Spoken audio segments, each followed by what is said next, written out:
Hello friends. Did you know nearly 80% of those who watch my videos aren't subscribed? If you enjoy these stories, please hit that subscribe button and leave a like. It really helps. Thank you for being here. By the way, where are you watching from? Let me know in the comments. The frozen Alaska highway stretched endlessly before Jasper's 18-wheeler as he navigated through the darkness of an early December morning. At 53, he'd been hauling freight across Alaska's most remote territories for nearly 3 decades, but this particular run had him on edge from the moment he'd accepted it. The dispatch order had come through his company system 2 days earlier with unusually specific instructions and a payment rate that was nearly triple the standard fee. The cargo itself wasn't remarkable, just basic supplies and building materials bound for a private residence deep in the wilderness, approximately 140 miles northwest of Fairbanks. What made it unusual was the delivery location. In all his years driving these routes, Jasper had never been asked to deliver to a residence that far off the main transportation corridors.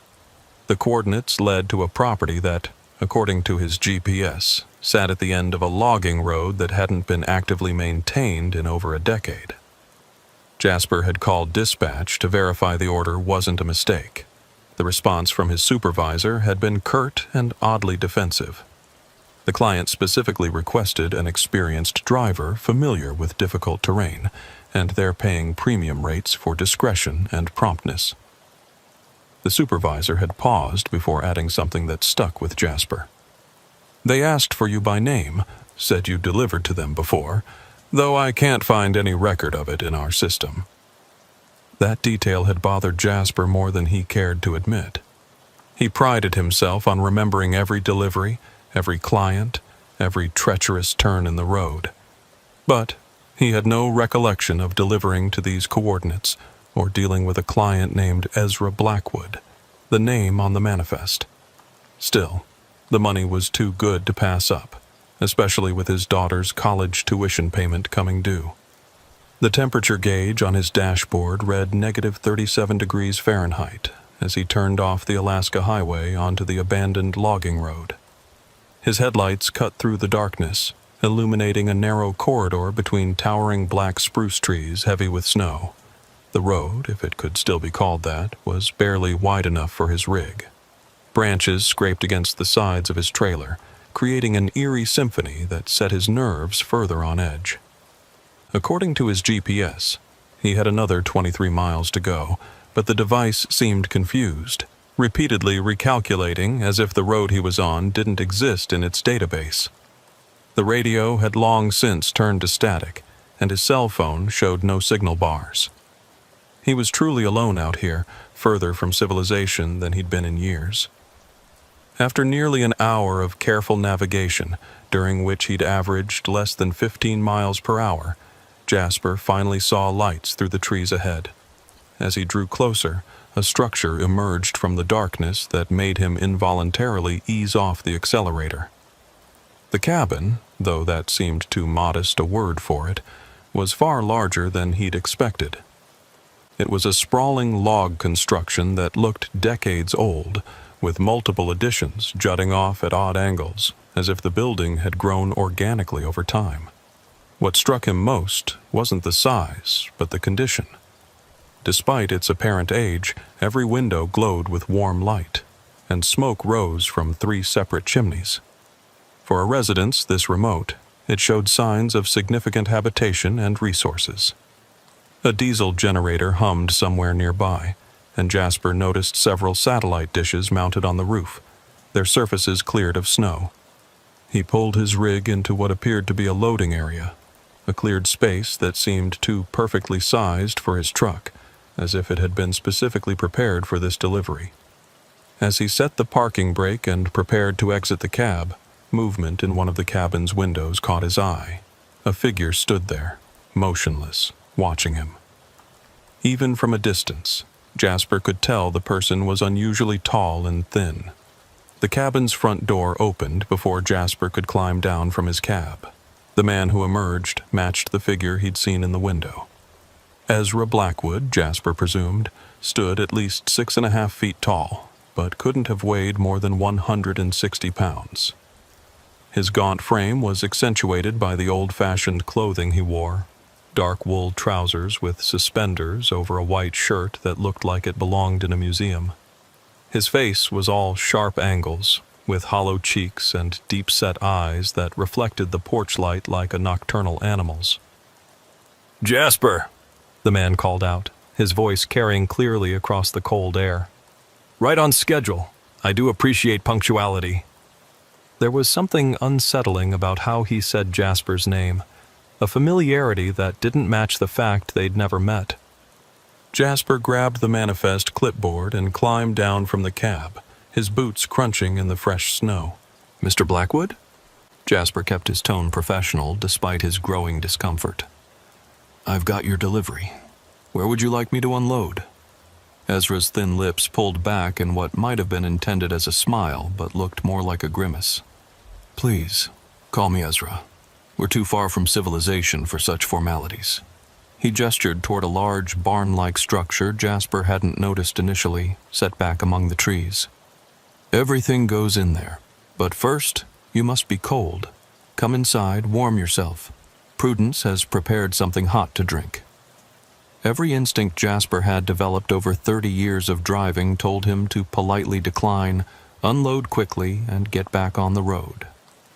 But there was something in Ezra's tone, not quite threatening but certainly expecting compliance, that made refusal seem inadvisable. Besides, his hands were already growing numb despite his insulated gloves. "Just for a moment," Jasper agreed, following Ezra toward the cabin. The interior was even more unusual than the exterior had suggested. The main room was expansive, with ceilings that stretched up 2 stories. Animal heads mounted on the walls, but not the typical Alaskan game. These were things Jasper couldn't immediately identify, with antlers that twisted in impossible directions and faces that seemed almost human in their expressions. The furniture was all handmade, heavy wooden pieces that looked centuries old. But it was the smell that made Jasper's stomach turn.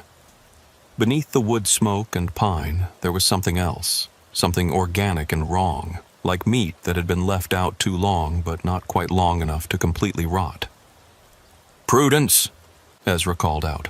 "Our guest has arrived." A woman emerged from what Jasper assumed was the kitchen. Where Ezra was tall and gaunt, Prudence was short and round, but there was something equally unsettling about her appearance. Her face was almost perfectly circular, with small features clustered in the center as if someone had pressed them there as an afterthought. She wore a long dress that might have been fashionable in the 1890s, and her hair was pulled back in a severe bun that stretched her skin tight across her skull. "You must be tired from your journey," she said, her voice high and childlike despite her apparent middle age. Sit. I'll bring you something warm." Before Jasper could protest, she had disappeared back into the kitchen. Ezra gestured to a chair near the fireplace, and Jasper reluctantly sat, keeping his jacket on. "You don't remember us, do you?" Ezra asked, settling into a chair across from him. "I'm sorry?" Jasper was caught off guard by the question. "Your previous delivery. 3 years ago. Different company then, weren't you? Mitchell Freight Lines, I believe." Jasper felt a chill that had nothing to do with the temperature. He had worked for Mitchell Freight, but that was over 5 years ago, and the company had gone bankrupt after a series of drivers had disappeared on remote routes. He'd never made any deliveries this far off the grid for them. "I think you must be mistaken," Jasper said carefully. "This is my first time out here."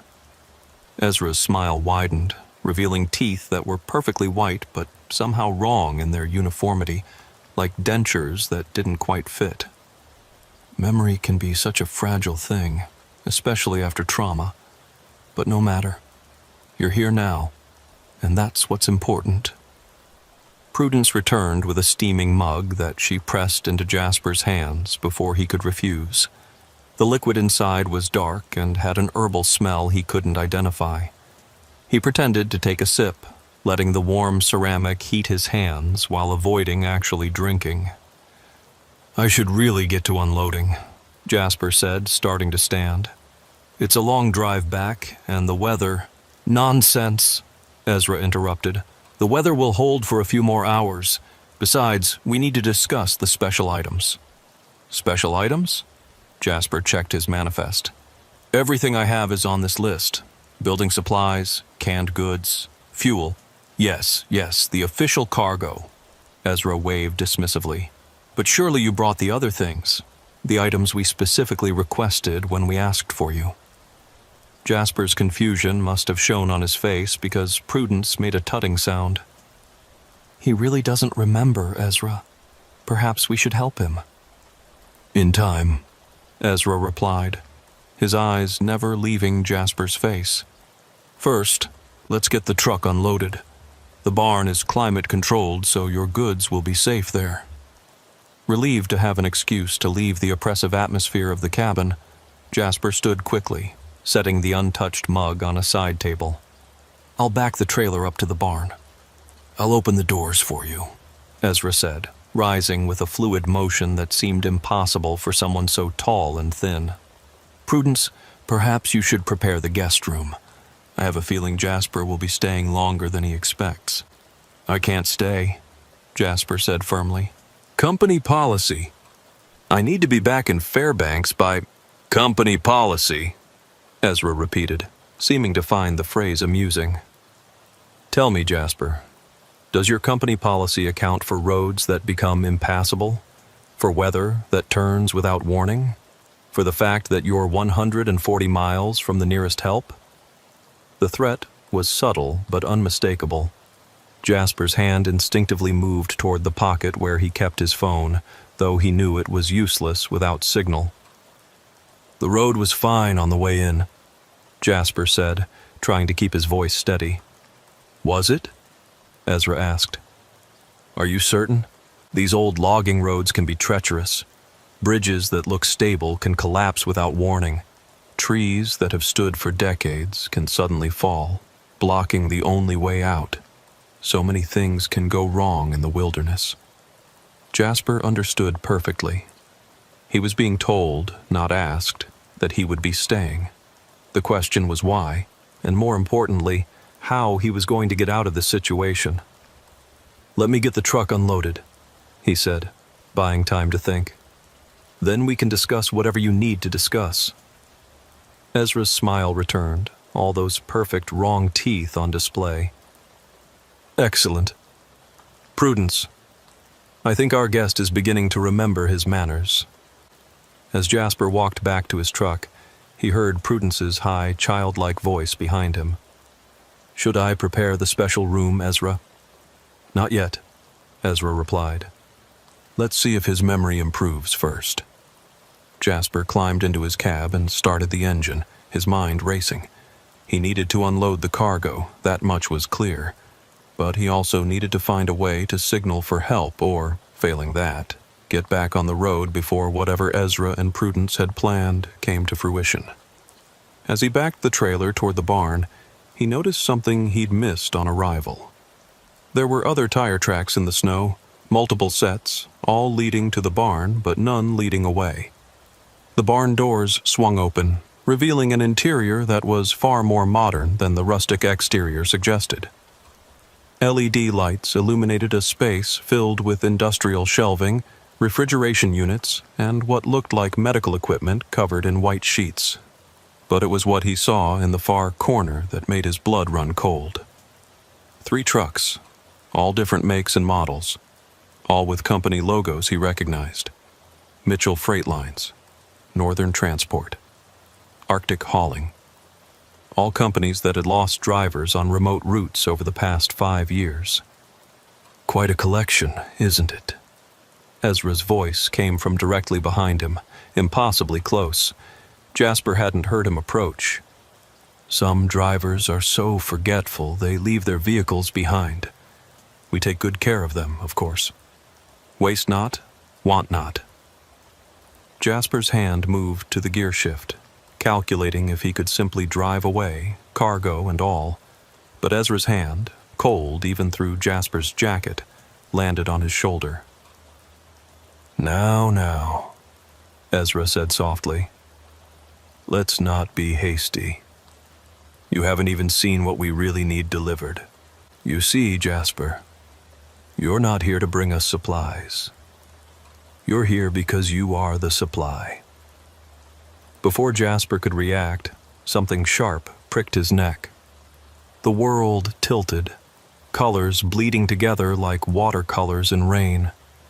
The last thing he saw before darkness claimed him was Prudence standing in the barn doorway, holding a syringe and wearing that same unsettling smile. Welcome home, Jasper, she said in her little girl voice. We've been waiting so long for you to come back. Consciousness returned slowly, like swimming up through thick dark water.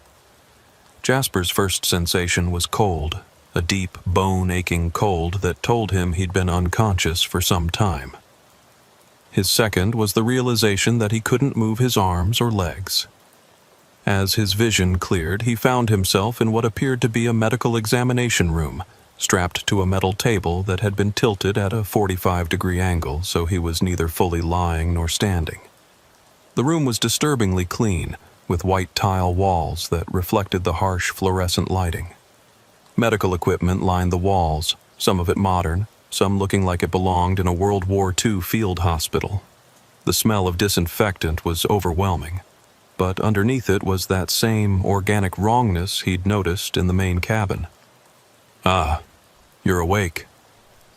Ezra entered through a door Jasper hadn't noticed, now wearing what looked like a doctor's coat from another era, complete with a high collar and buttons up to his throat. Prudence was worried she'd given you too much sedative. She does get enthusiastic sometimes. What do you want? Jasper's voice came out as a croak. His throat was parched. What do we want? Ezra seemed to consider the question as he moved to one of the equipment tables, his long fingers dancing over various instruments. That's both simple and complex. On the surface, we want what everyone wants, to survive.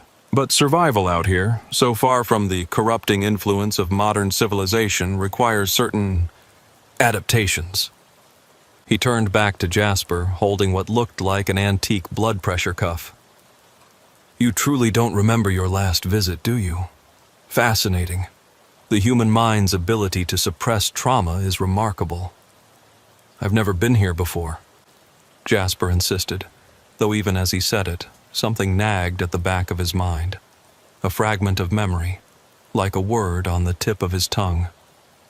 Mitchell Freight Lines, Ezra said slowly, wrapping the cuff around Jasper's arm. October 15, 3 years ago. You were delivering medical supplies to the Innoko River Research Station. But there was an early storm, wasn't there? You had to seek shelter. As Ezra spoke, images flashed through Jasper's mind. Snow falling so thick he couldn't see. His truck sliding off the road, lights in the distance, a couple offering warm food and shelter. But then, nothing. The next thing he remembered was waking up in his truck on the side of the highway, nearly frozen to death, with no memory of how he'd gotten there. The authorities said you were lucky, Ezra continued, pumping the blood pressure cuff. Hypothermia-induced amnesia, they called it. But we knew better. We knew you'd come back. They always do, the ones who get away. Get away from what? Jasper asked, though he wasn't sure he wanted to know the answer. The door opened and Prudence entered, wheeling a cart with what looked like IV equipment. She'd changed into a nurse's uniform that was decades out of style, complete with a small cap pinned to her bun. From the selection process, of course, she said in her childlike voice. Not everyone is suitable for our needs. Some are too weak, some too strong. But you, Jasper, you were perfect. That's why we marked you. Marked me? Jasper struggled against the restraints, but they held firm. Ezra produced a small pen light and shone it in Jasper's eyes, studying his pupils with clinical detachment. Show him, Prudence. She wheeled over a standing mirror, positioning it so Jasper could see himself. At first, he saw nothing unusual, just his own frightened face staring back. Then Prudence produced a black light, and when she held it up to his reflection, Jasper gasped. There were symbols on his forehead, invisible in normal light but glowing a sickly green under the ultraviolet. They looked like some kind of runic script, but nothing he recognized. "We marked you 3 years ago," Ezra explained. "A special compound that bonds with the skin cells. Invisible, permanent, and most importantly, it ensures you can never truly leave. Part of you always remains here, calling you back." The transformed drivers moved with an unnatural synchronization, circling Jasper's tilted examination table like predators evaluating prey. Their faces, when caught in the harsh fluorescent light, showed signs of their alteration. Veins, visible beneath translucent skin, pulsed with a dark fluid that clearly wasn't blood. Their eyes had taken on a yellowish tinge, and when they breathed, wisps of vapor emerged, even though the room wasn't cold enough for breath to be visible. "You don't remember us, do you?" the tallest one asked. Jasper recognized him now from a missing poster at the Fairbanks truck stop. Dale Morrison, independent contractor, missing for 8 months. "We remember you. You were here when they brought me in. You were in the next room, screaming." The memory hit Jasper like a physical blow. Not his last visit 3 years ago, but something else, something his mind had desperately tried to bury. He had been here before, maybe multiple times. How many memories had he lost? How many times had they caught him and let him go? "The process affects memory," another driver said, and Jasper identified him as Carl Young, who'd disappeared 6 months ago hauling petrochemicals. "Each time they treat you, each time you resist, you lose pieces of yourself. We stopped resisting." "Better to serve than to be consumed," the third added. This one Jasper didn't recognize, but the faded logo on his shirt suggested he'd been one of the Mitchell freight drivers. "Serve?" Jasper tested the restraints again, but they held firm. The burning in his veins had subsided to a dull ache, but he could feel something changing inside him. Cells restructuring, DNA rewriting itself according to some alien template. "They need us functional," Dale explained. "We maintain the equipment, process the new arrivals, handle disposal of the unsuccessful subjects.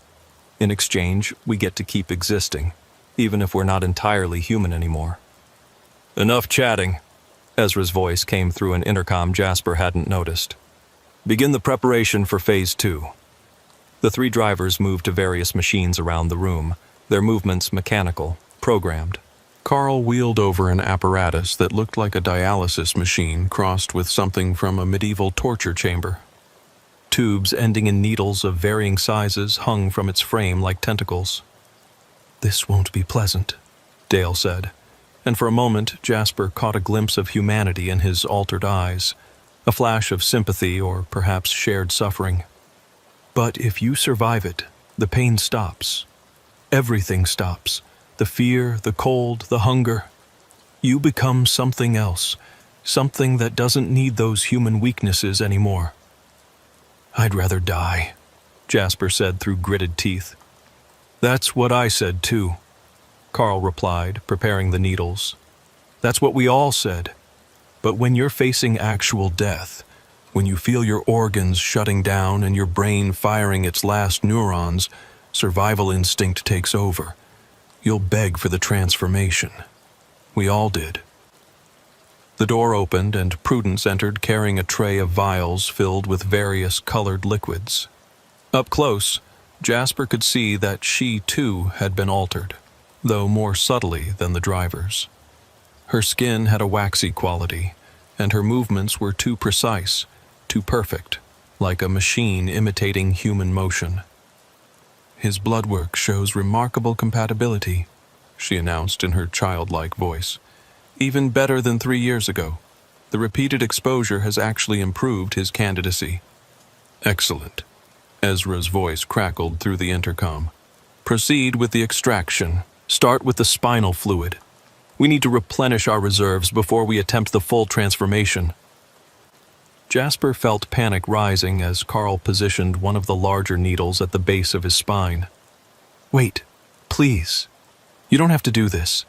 People will come looking for me. The company has GPS tracking on all their trucks now. Your truck's GPS shows you arriving safely at Innoko River Station 2 hours ago, Prudence said, preparing a syringe. You even checked in with dispatch, reporting successful delivery and beginning your return journey. Technology is wonderful when you know how to manipulate it. The needle entered his spine, and Jasper screamed. The pain was beyond description, not just physical but existential, as if something fundamental to his being was being drained away. Through the haze of agony, he heard the machine humming, saw vials filling with a clear fluid that sparkled with an unnatural luminescence. Remarkable, Prudence breathed. The quality is even better than we hoped. This single extraction could sustain us for months. But we won't stop at one, Ezra's voice said. He can regenerate now that the first phase is complete. We can harvest from him indefinitely, as long as we're careful not to take too much at once. Through tears of pain, Jasper saw Dale lean closer. There is another way, he whispered, so quietly the others couldn't hear. But you have to trust me. Before Jasper could respond, Dale straightened and announced loudly, The extraction is going well, but his vitals are spiking. We should pause before his system goes into shock. Prudence checked the monitors. He's right. His heart rate is approaching dangerous levels. We'll give him an hour to stabilize, then continue. She injected something into Jasper's IV line, and the pain began to recede, replaced by a strange, floating sensation. The room grew dim as the 3 drivers filed out, followed by Prudence, but Dale lingered for a moment at the door. When they come back, pretend to be weaker than you are, he whispered. The restraints have a manual override under the table. I loosened it earlier. You'll have maybe 30 seconds before they realize you're free. Then he was gone, leaving Jasper alone with his thoughts and the steady beep of the monitoring equipment. He tried to process what Dale had said. Was it genuine help or another trap? At this point, did it matter? Any chance was better than none. Moving carefully to avoid triggering any alarms, Jasper felt under the table with his fingers. There it was, a lever just within reach if he strained. He could feel that it had indeed been loosened, requiring less force to activate than it should. Time crawled by. The drugs in his system made everything feel distant and dreamlike, but he fought to stay alert. Through the small window in the door, he could see shadows moving in the hallway beyond. They were preparing something. He could hear metallic clinks and electronic beeps. After what felt like hours, but was probably only 45 minutes, he heard footsteps approaching. Multiple sets. They were coming back. Jasper forced his breathing to slow, let his body go limp, half-closed his eyes. He needed to appear barely conscious. The door opened. Ezra entered first, no longer in his doctor's coat, but wearing what looked like a hazmat suit. Prudence followed, similarly attired, wheeling in a gurney with restraints. The transformation accelerates from here, Ezra was saying to someone behind him. Once we complete the neural integration, he'll be fully ours. A new figure entered, someone Jasper hadn't seen before. Another woman, elderly, moving with the careful precision of extreme age. But her eyes were sharp, alert, and when she looked at Jasper, he felt a chill that had nothing to do with temperature. This is the one who escaped before? She asked, her voice carrying an authority that even Ezra deferred to. Yes, Mother, Ezra replied. But we've corrected the protocols. He won't escape again. Mother. Jasper filed that information away. There was a hierarchy here, and this woman was at the top. He's strong, the old woman observed, studying Jasper like a specimen. The strong ones always try to escape. It's what makes them valuable. Their will to survive ensures the quality of what we harvest. She moved closer, reaching out with one gnarled hand to touch Jasper's forehead. Her skin was ice cold and had a texture like leather. "Can you hear me, driver?" she asked. "I know the drugs haven't completely suppressed your consciousness. I can see it in your eyes, that spark of defiance. Good. It makes the breaking so much more satisfying." Jasper remained still, though every instinct screamed at him to recoil from her touch. "Ezra, Prudence, prepare the neural interface," she commanded. "I'll oversee this one personally. It's been too long since we've had a subject with this much potential." As they busied themselves with equipment, the old woman leaned close to Jasper's ear. "You want to know a secret?" she whispered. "We don't need to do any of this. The transformation, the harvesting, it's all just ritual now. We found another way to survive decades ago. But old habits die hard, and there's something satisfying about breaking strong men like you.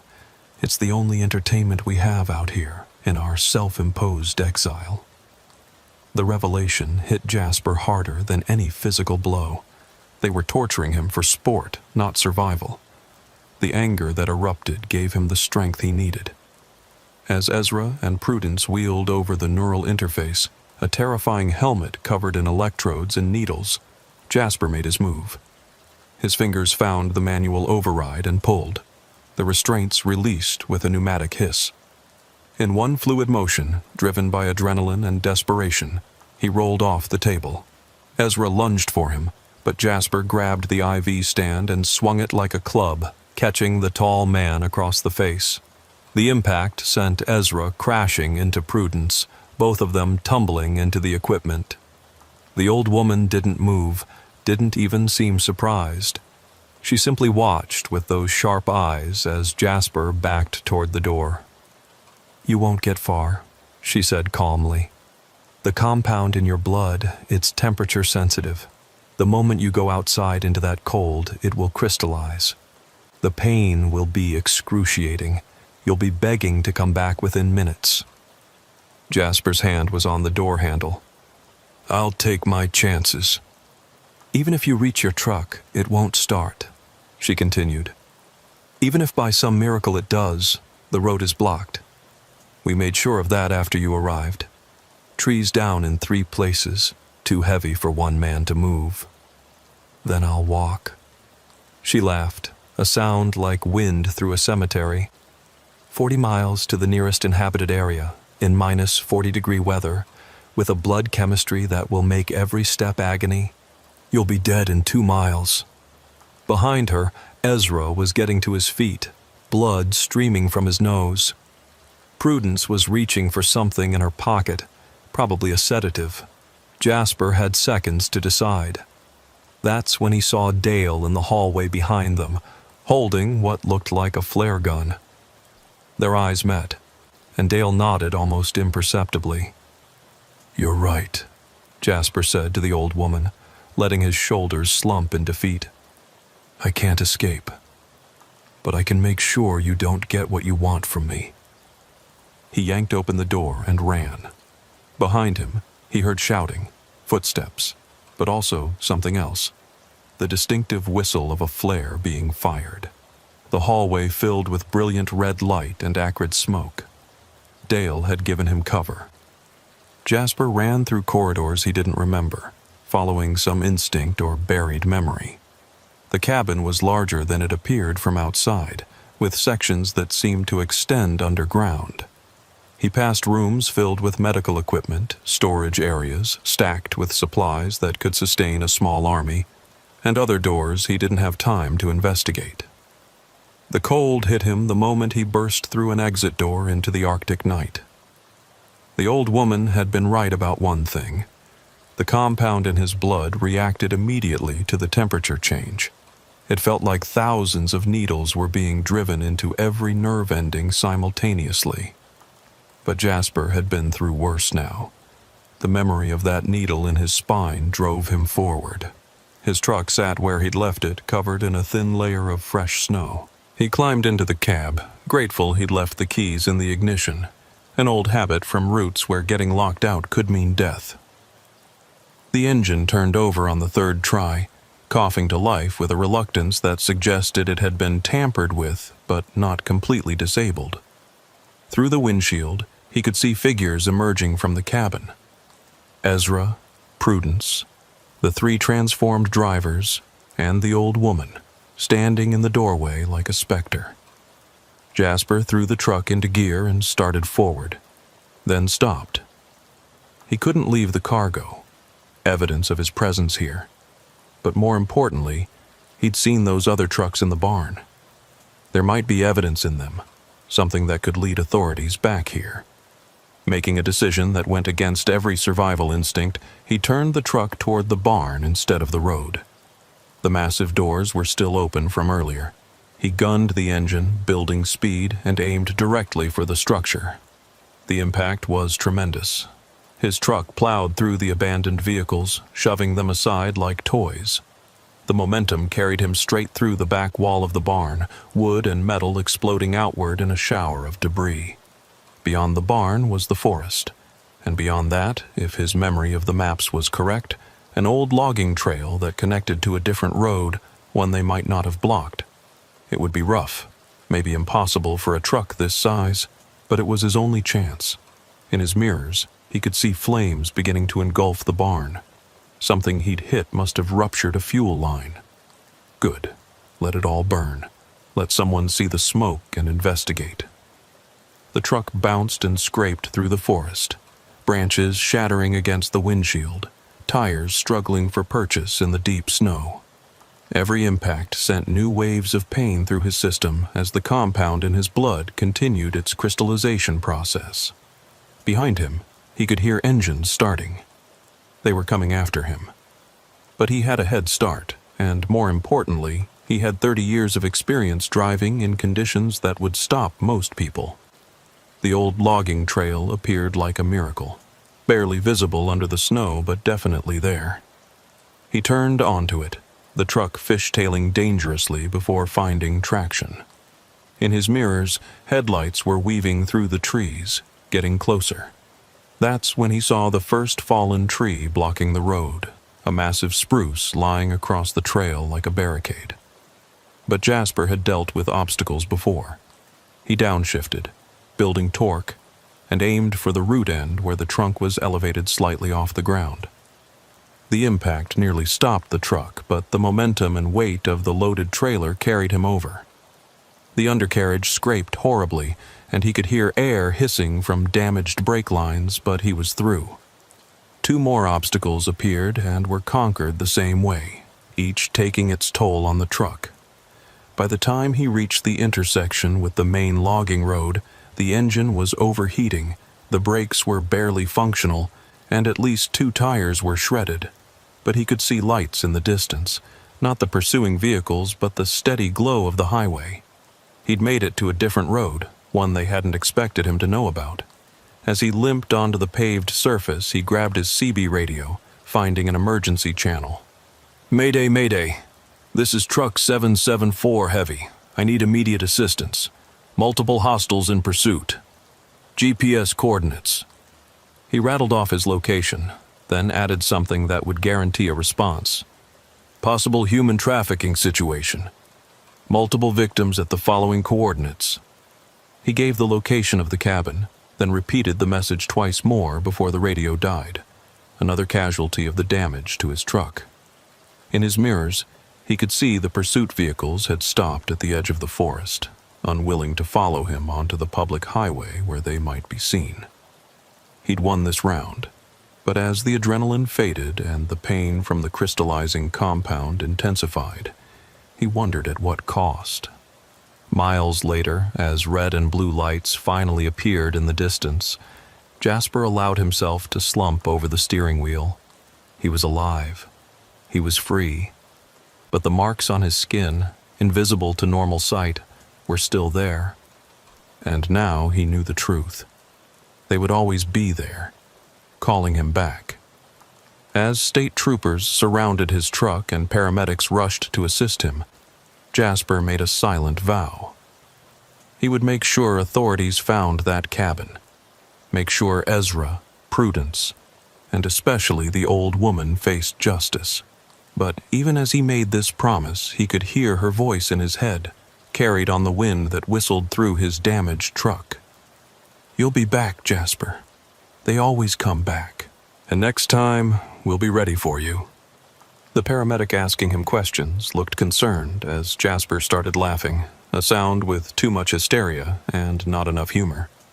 How could he explain that he'd escaped from something that shouldn't exist, from people who weren't quite people anymore, from a fate worse than death but disguised as salvation?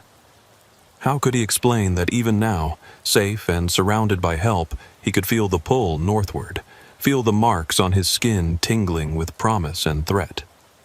He couldn't. So he simply closed his eyes and let the paramedics do their work, trying not to think about the fact that in the 3 years since his first escape, he'd forgotten everything until it was almost too late. What would he forget this time? And how long before they called him back again? The Alaska State Trooper Station in Fairbanks was not equipped for the story Jasper told them. He sat in an interview room, wrapped in a thermal blanket, watching Detective Sarah Chen's expression grow increasingly skeptical as he described the cabin, the transformed drivers, and the old woman who seemed to orchestrate it all. "Mr. Holbrook," the detective said, using the false surname from the ID he carried for emergencies. Jasper hadn't corrected her, some instinct telling him to keep his real identity protected. "You've been through severe trauma. The medical team found high levels of unknown substances in your bloodstream. Is it possible that what you experienced was hallucinations?" Jasper finished for her. "That's what you think, that I was drugged and imagined it all. The coordinates you provided led to an abandoned mining camp that's been deserted for 20 years. Chen said gently. "No cabin, no barn, no evidence of recent habitation, just old equipment and collapsed structures." Jasper stared at her, his mind racing. They'd moved. Somehow, in the hours between his escape and the arrival of law enforcement, they'd vanished. Or perhaps the coordinates had been wrong, scrambled by the drugs in his system or deliberately altered by the compound affecting his brain. "The tracks," he said desperately. "My truck left tracks. The damage to it, that's real. You can't fake that." "We're not disputing that you crashed through something," Chen acknowledged, "but it could have been the old mining structures. The brain, under extreme stress and unknown chemicals, can construct elaborate narratives to make sense of trauma." She pushed a form across the table. "We'd like to keep you for observation for 72 hours. The substances in your blood are unlike anything our lab has seen. For your own safety, you want to commit me," Jasper said flatly. "Protective custody," Chen corrected. "Until we understand what you were exposed to." Jasper looked at the form, then at the mirror he knew concealed other officers watching. If he signed, he'd be trapped again, just in a different kind of cage. If he refused, they'd probably find another way to hold him. But there was something else, something he'd noticed when they'd brought him in. The desk sergeant who'd processed him had a small tattoo on his wrist, barely visible under his uniform sleeve. It was similar to one of the symbols he'd seen glowing on his own forehead under the black light. Not identical, but close enough to send a chill through his spine. "I need to make a phone call," Jasper said. "I have that right?" Chen nodded. "Of course." They led him to a phone in the hallway. Jasper dialed a number from memory, one he hadn't used in years. It rang 3 times before a gruff voice answered. "Thompson?" "Red sky at morning," Jasper said quietly, using a code phrase from his military days. There was a long pause. "Jasper, Jesus Christ, where are you?" Marcus Thompson had served with Jasper in Afghanistan, both of them Army transport specialists before Jasper had gone into civilian trucking. More importantly, Marcus now worked for a private security firm that specialized in unusual situations. "Fairbanks State Trooper Station. I need an extraction. Possible infiltration at this location." "Understood. Sit tight. Legal counsel will be there within the hour. Jasper hung up and turned to find Chen watching him with narrowed eyes. Who did you call? My lawyer. Jasper lied smoothly. I'll wait for representation before signing anything. 45 minutes later, a woman in an expensive suit arrived, introducing herself as Amanda Richards from Richards & Associates. Jasper had never seen her before, but she knew the right phrases, mentioned Marcus by name, and, most importantly, she got him released. My client has committed no crime, she told Chen firmly. His blood tests show unknown substances, yes, but there's no evidence he took them willingly. He's the victim here, not a suspect. Unless you're charging him with something, we're leaving. Chen clearly wanted to object, but legally she had no grounds. As they walked out, Jasper noticed the desk sergeant watching them with unusual intensity. When their eyes met, the man's hand went unconsciously to his tattooed wrist. Richards led him to a black SUV with tinted windows. The moment they were inside, she handed him a bug detector. Sweep yourself. They might have tagged you. Jasper found 2 tracking devices, one in his boot heel, another sewn into the collar of the jacket they'd given him. Richards disposed of them out the window as they drove. Marcus filled me in on the basics, she said, navigating through Fairbanks traffic. You stumbled onto something big, didn't you? How much do you know about what's really out there? Jasper asked. In the remote parts of Alaska? More than most people would believe, Richards replied. My firm specializes in cases involving, let's call them anomalous situations. Things that don't fit neatly into conventional law enforcement paradigms. She pulled into a nondescript office building and led him to a secure room in the basement. Marcus Thompson was waiting, along with 2 other people Jasper didn't recognize. Good to see you alive, brother, Marcus said, embracing him briefly. When your emergency code came through our monitoring system, we feared the worst. How did you know to monitor me? Jasper asked. Marcus exchanged glances with the others. We've been tracking similar incidents for 3 years. Truckers going missing on remote routes, some found dead under mysterious circumstances, others never found at all. You're not the first to escape from something and have authorities dismiss their story.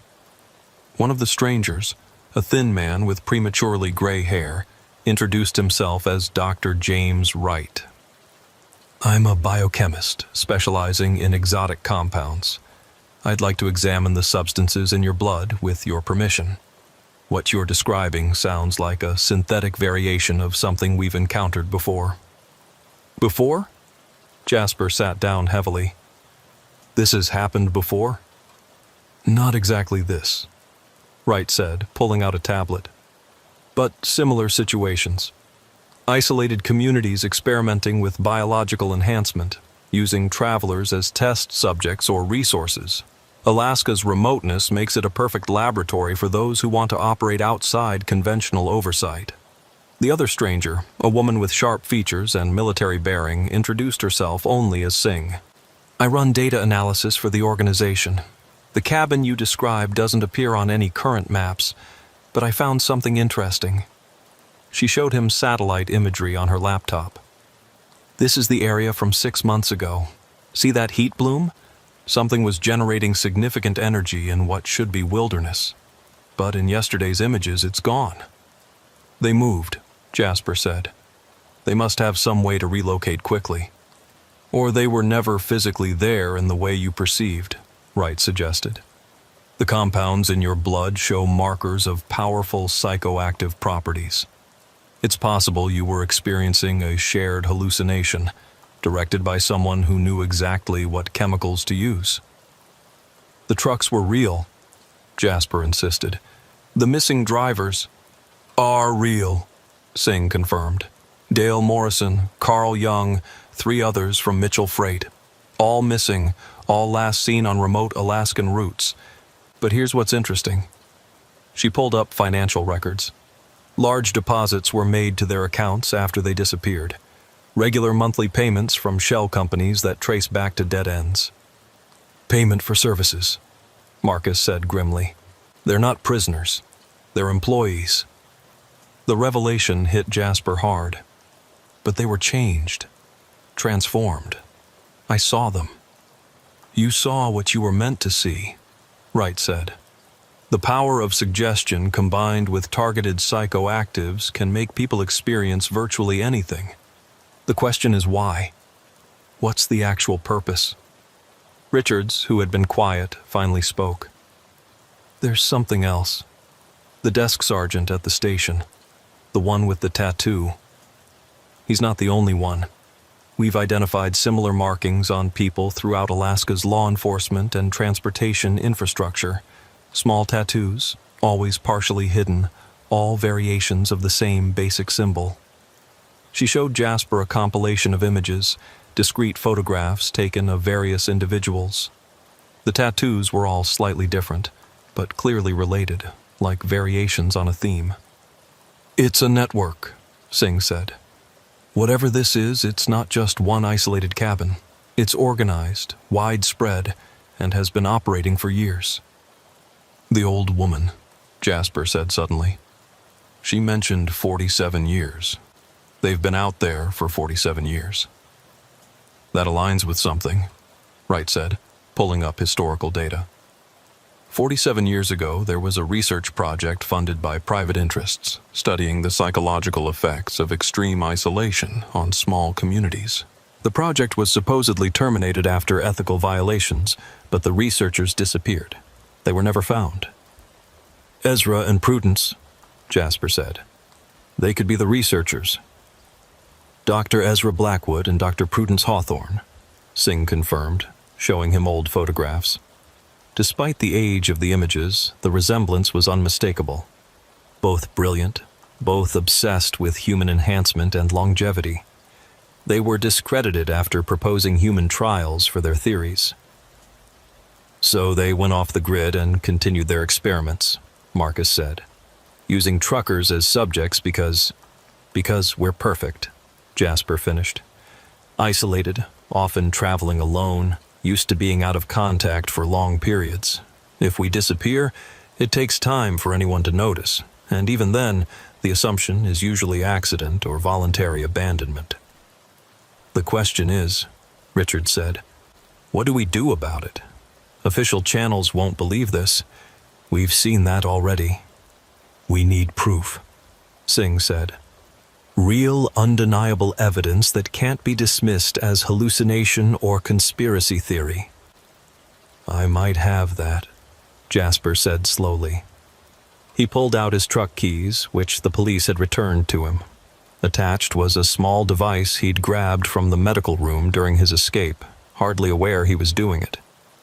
I don't know what this is, but it came from their equipment.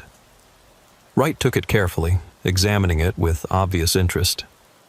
This is sophisticated, very sophisticated. It appears to be some kind of biological monitoring device, but the technology is beyond current commercial or even military applications. Can you trace it? Marcus asked. Find out where it was manufactured? I can try, Wright said. But this is going to take time. Time we might not have, Jasper said. They know I escaped. They know I have knowledge of their operation. They'll either move completely or they'll come for you, Marcus finished. The marks on your skin, you said they were permanent? Jasper nodded. They said I'd always be drawn back, that I couldn't truly escape. Then we use that, Singh said suddenly. We turn their trap against them. You go back, but this time you're not alone. You're wired, tracked, and backed up by a full team. That's insane, Richard said. You're talking about using him as bait. I'm talking about ending this, Singh replied. How many more truckers have to disappear before someone takes action? Jasper thought about Dale Morrison, who had helped him escape despite his own transformation. About the other drivers who hadn't been so lucky. About all the ones who might be targeted in the future. I'll do it, he said. But not yet. First, we need to understand what we're really dealing with. Right? How long do you need to analyze that device and my blood samples? "72 hours minimum," Wright said. "Maybe less if I call in some favors." "Then we have 72 hours to prepare," Marcus said. "Singh, I want everything you can find on disappearances along remote routes. Focus on patterns, timing, anything that might predict their next move. Richards, we need legal frameworks ready in case we do find evidence, and Jasper, I need to remember," Jasper said. "Really remember. Not just the recent stuff, but everything. Every time I've been there, every detail I've suppressed." He looked at Wright. "Is there something you can give me to counteract whatever they used to block my memories?" Wright considered this. "Possibly. But recovering suppressed memories, especially traumatic ones, can be dangerous. You might not like what you remember." "I already don't like it," Jasper said. "But if we're going to stop them, I need the complete picture." As the team dispersed to their various tasks, Jasper remained in the secure room with Marcus. His old friend studied him with concern. "You sure about this? Going back?" "No," Jasper admitted. "But I keep thinking about what the old woman said. They don't really need to do what they're doing. They choose to. They enjoy it. How many people have suffered because of their games? And you think you can stop them?" "I think I have to try. Because here's the thing, Marcus. The marks on my skin, they're not just calling me back. They're getting stronger. I can feel it. Whatever they put in me, it's not done changing me. If we don't stop them soon, I might not be myself anymore." Marcus gripped his shoulder. "We won't let that happen." But as Jasper looked at his reflection in the dark window, he could swear he saw his features shifting slightly, becoming sharper, more angular, like Ezra's, like the transformed driver's. Time was running out, and the thing inside him was growing stronger. The question was whether they could stop Ezra, Prudence, and the old woman before Jasper became one of them permanently, and whether, when the time came to return to that cabin in the wilderness, he would still have enough humanity left to want to escape. Dr. Wright's laboratory was hidden in an industrial district on the outskirts of Anchorage, disguised as a chemical supply company. For 48 hours, Jasper had submitted to test after test, while Wright analyzed both his blood and the device he'd taken from the cabin. The results were disturbing beyond anything they'd anticipated. "The compound in your system isn't just altering you," Wright explained, showing Jasper a series of microscopic images. "It's rewriting your DNA in real time. Look at these samples taken 12 hours apart. Your cellular structure is changing at a rate that should be impossible." Jasper stared at the images, seeing cells that looked increasingly alien with each progressive sample. "How long before it's irreversible?" "Based on the progression rate, maybe another 72 hours, maybe less. The process seems to accelerate under stress." "And the device?" Wright held up the small instrument Jasper had grabbed. "It's a genetic sequencer, but far more advanced than anything publicly known. It's designed to monitor and guide genetic changes in real time. Whoever built this understood biological manipulation at a level that's decades ahead of current science." Singh entered the lab, her face grim. "We have a problem. 3 more truckers have gone missing in the last 2 days, all on remote routes within a 200-mile radius of Fairbanks. But here's the interesting part. They all had one thing in common." She showed them employment records. They all previously worked for companies that went bankrupt after losing drivers. Mitchell Freight, Northern Transport, Arctic Hauling. Someone's specifically targeting drivers with connections to previous disappearances. "They're cleaning house," Marcus said, joining them. "Eliminating witnesses or potential threats." "Or recruiting," Jasper said quietly. "Dale Morrison helped me escape. Maybe others would too, given the chance. They need to replace the disloyal ones." Richards arrived with a folder of legal documents. "I've been investigating the financial angle. Those shell companies Singh found, They all trace back to research grants from the 1970s that were never officially terminated. Someone's been funding this operation with government money that technically doesn't exist. Black budget projects, Marcus said. Operations that were never officially approved but never officially canceled either. Jasper felt the marks on his skin beginning to burn. It had been getting worse over the past day, a constant low-level pain that spiked periodically. We're running out of time. If we're going to do this, it has to be now. The trap's ready, Singh said. We've identified the most likely location for their new base of operations. There's an abandoned research station about 80 miles northeast of where you escaped. Thermal imaging shows activity, and the power consumption for that area is way above what it should be. I'll need to approach alone, Jasper said. If they see a convoy, they'll scatter. Absolutely not, Marcus protested. You'll have backup. Hidden backup, Jasper clarified. I drive in alone, like I'm being called back. You follow at a distance. Once I'm inside and can confirm it's them, you move in. And if it's a trap? Richards asked. It's definitely a trap, Jasper said. The question is whether it's one we can turn against them. Wright handed him a small injector. This might help. It's a stabilizing compound I've developed based on my analysis. It won't stop your transformation, but it should slow it down and maybe, just maybe, give you enough clarity to resist their control. As they prepared for the operation, Jasper found himself thinking about the old woman's words. They didn't need to do this. They chose to. The cruelty was the point. The suffering was entertainment. How many truckers had died for their amusement? The next morning, Jasper was back in a truck, though not his own. This one was equipped with hidden cameras, tracking devices, and emergency communications equipment. He wore a wire so sophisticated it would be undetectable to all but the most advanced scanning equipment.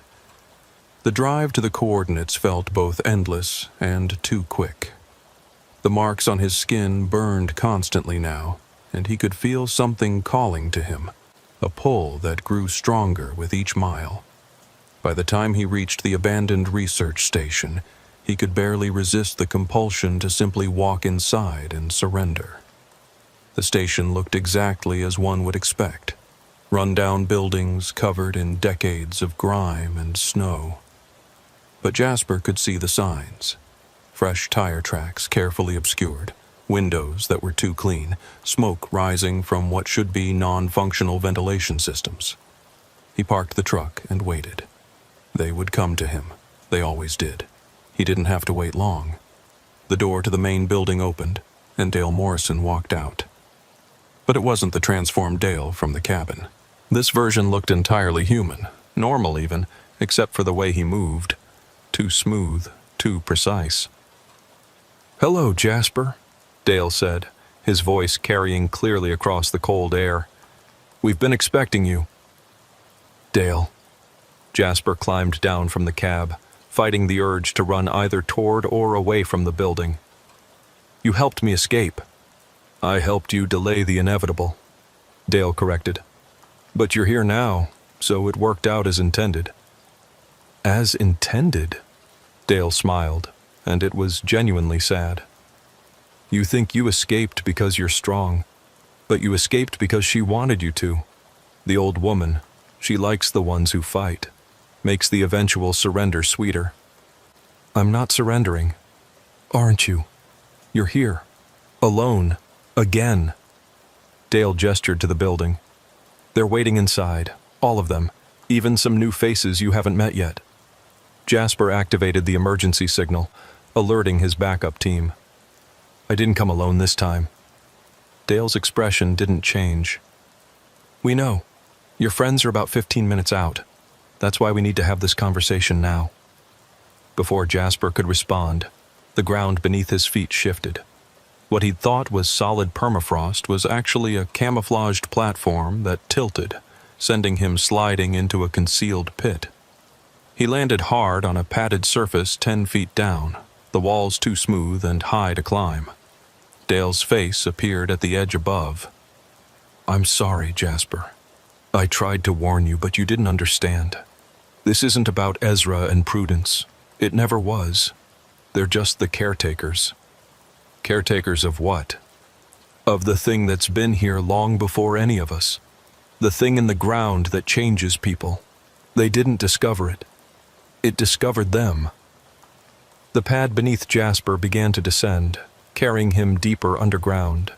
Emergency lights flickered on, revealing a shaft that seemed to go down forever.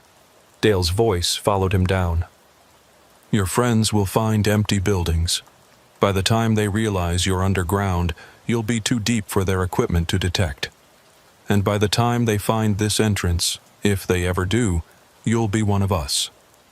The descent continued for what felt like hours, but was probably only minutes. Finally, the platform stopped in a vast underground chamber, clearly artificial but ancient, carved from the bedrock itself. The walls were covered in symbols similar to the marks on Jasper's skin, glowing with a faint phosphorescence. Ezra and Prudence were waiting, along with the old woman and a dozen others Jasper didn't recognize. All had the same slightly wrong appearance, like humans designed by something that didn't quite understand human proportions. "Welcome back, Jasper," the old woman said. "Or should I say, welcome home. This is where you were always meant to be." "What is this place?" Jasper demanded, though he could feel his resistance weakening. The marks on his skin were resonating with the symbols on the walls, creating a harmony that was almost pleasant. "This is where it lives," Prudence said in her childlike voice. "The thing that fell from the stars millennia ago. It's been waiting so patiently for the right kind of minds to shape, the right bodies to modify." "It's not malevolent," Ezra added. "It simply exists on a different scale than us. We're like cells to it, and it's trying to optimize us for purposes we can't fully comprehend. But we get benefits," the old woman said. "Extended life, enhanced capabilities, freedom from human limitations. All it asks in return is that we bring it new genetic material to study." "The truckers," Jasper said, understanding finally dawning. "You're feeding truckers to an alien parasite." "Such crude terms," the old woman chided. "We're facilitating a symbiotic relationship. Some become part of the collective like us. Others provide raw material for its experiments.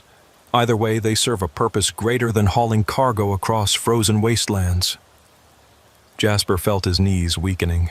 The compound in his blood was reacting to something in the air down here, accelerating the transformation. He could feel his thoughts becoming cloudy, his resistance crumbling. "Your friends are walking into the empty buildings now," Ezra reported, checking a device. "They're finding nothing. Soon they'll give up, assume you were delusional. Another trucker lost to the wilderness." "No," Jasper said, but his voice lacked conviction. The harmony between his marks and the walls was becoming overwhelming, like a song he'd been waiting his whole life to hear. That's when he remembered Wright's injector. With the last of his willpower, he pulled it from his pocket and pressed it against his neck. The stabilizing compound flooded his system, and suddenly the harmony became discord. The pleasant sensation turned to agony, but with it came clarity. "Interesting," the old woman observed. "You're still fighting. How delightful." But Jasper wasn't listening. The pain had cleared his mind enough to remember something crucial. The wire he was wearing wasn't just for audio. Wright had modified it with a special transmitter that could penetrate deep rock using a very specific frequency, one that would be triggered by the biological changes in his body reaching a critical mass. The transformation was his beacon.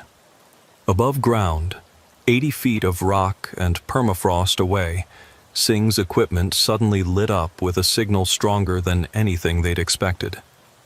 Not just Jasper's location, but a massive electromagnetic signature that indicated something far larger than a simple underground chamber. My God, Marcus said, looking at the readings. There's a whole complex down there. It's huge. Get drilling equipment, Singh commanded. And call in everyone. This isn't a rescue anymore. It's an excavation. Below, the old woman sensed something had changed. She studied Jasper with those sharp eyes, then smiled. Clever. You're broadcasting your transformation, using our own process against us. They'll find this place, Jasper said through gritted teeth. They'll stop you. Will they? She gestured to the walls, which were beginning to pulse with a different rhythm. This entity has existed for millennia.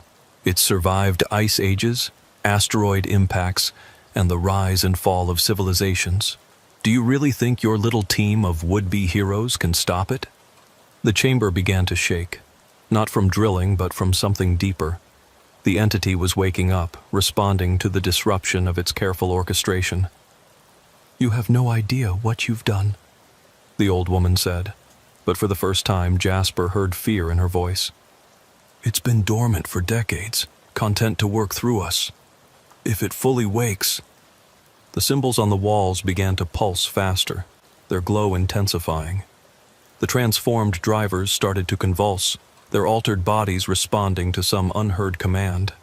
Even Ezra and Prudence looked disturbed, their usually controlled faces showing genuine alarm. We need to contain it, Ezra said urgently. The feeding protocols, quickly! But it was too late. The floor of the chamber cracked, and something began to emerge. Not a creature in any conventional sense, but a mass of tissue that seemed to exist in more dimensions than 3.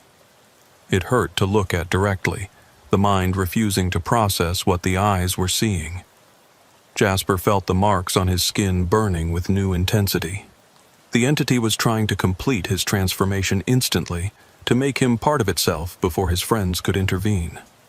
He fought back with everything he had, Wright's compound the only thing keeping him from being absorbed completely. Above, the drilling had begun. Marcus was coordinating with emergency services, though he'd been vague about what they were drilling toward. The cover story was a collapsed mine with trapped workers, close enough to the truth. 40 feet, Singh reported.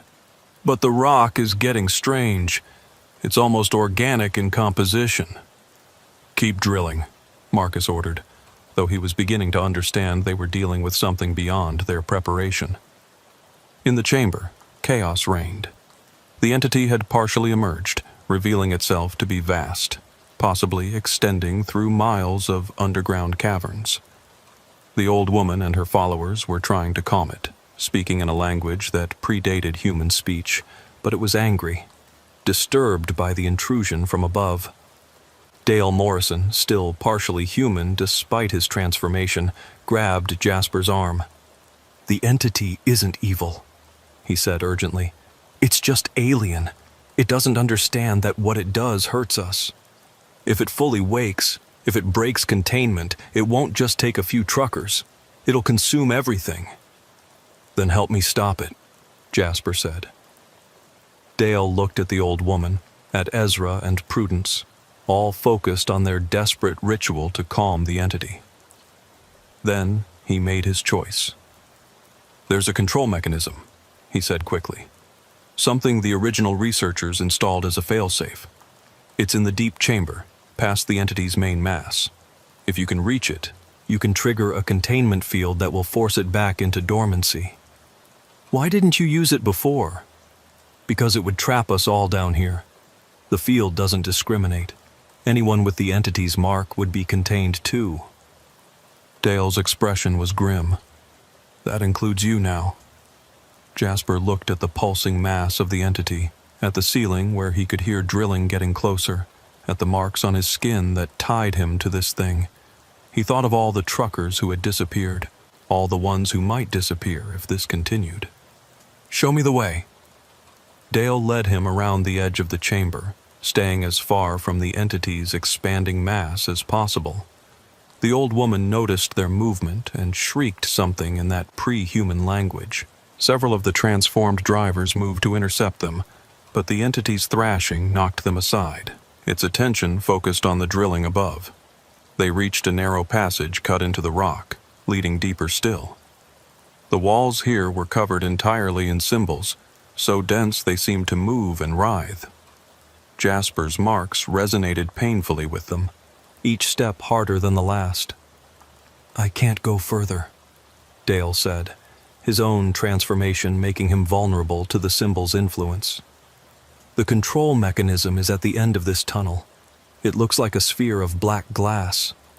You need to place both hands on it and think about containment, about sleep, about peace.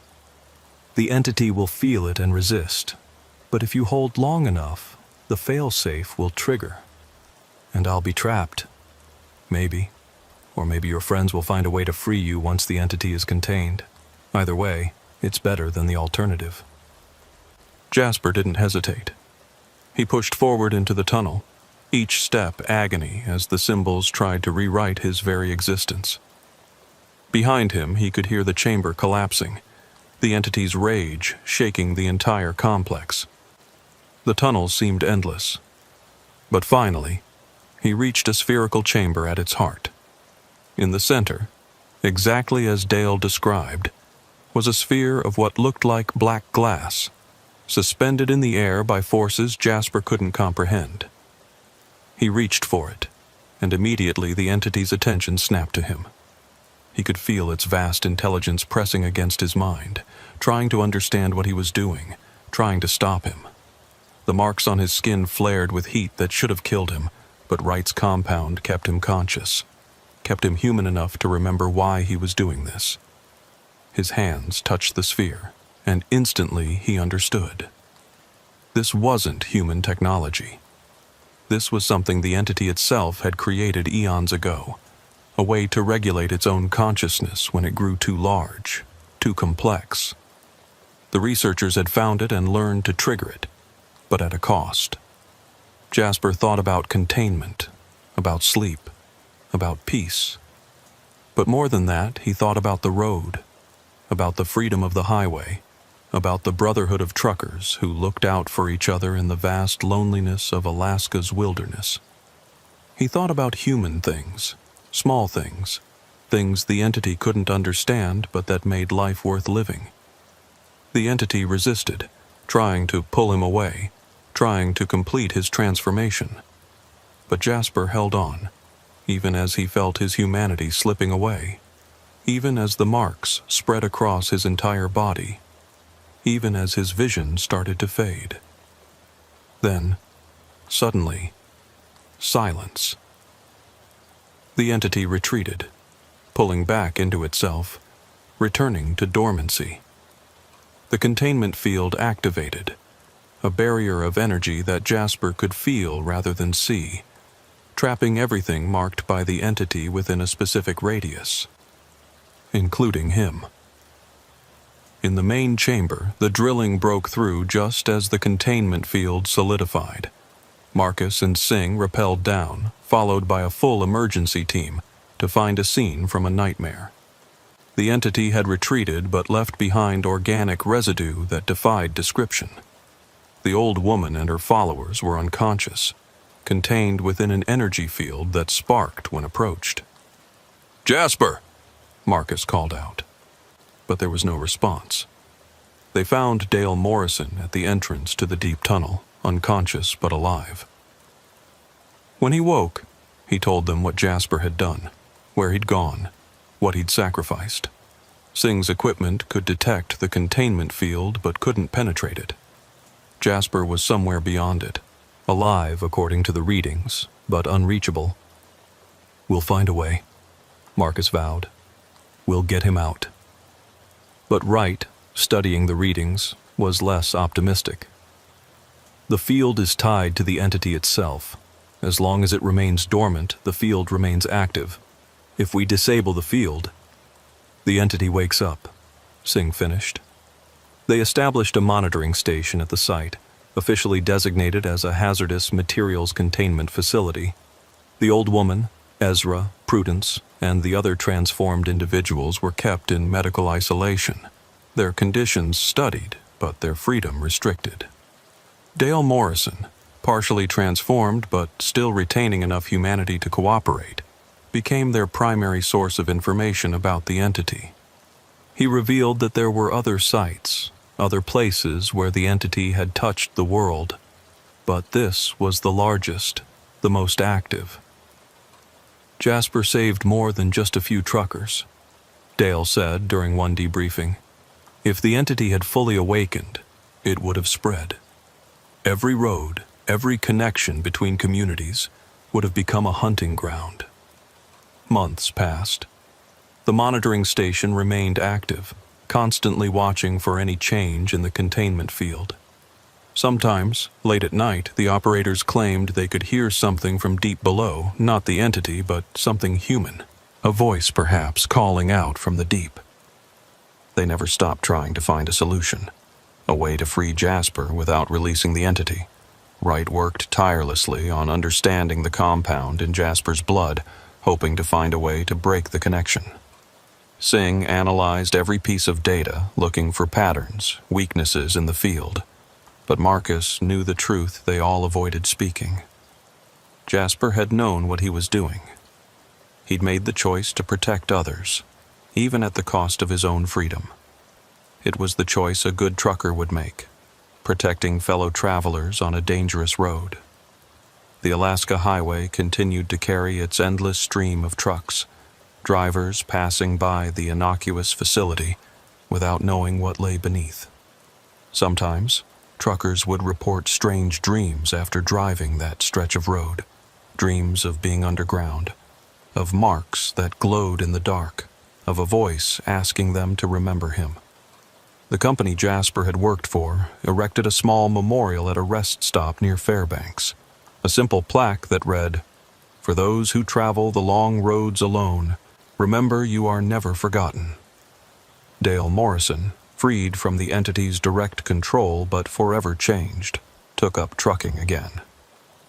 He drove the same routes Jasper had driven, keeping watch for signs of the entity's influence, for other sites where it might be stirring.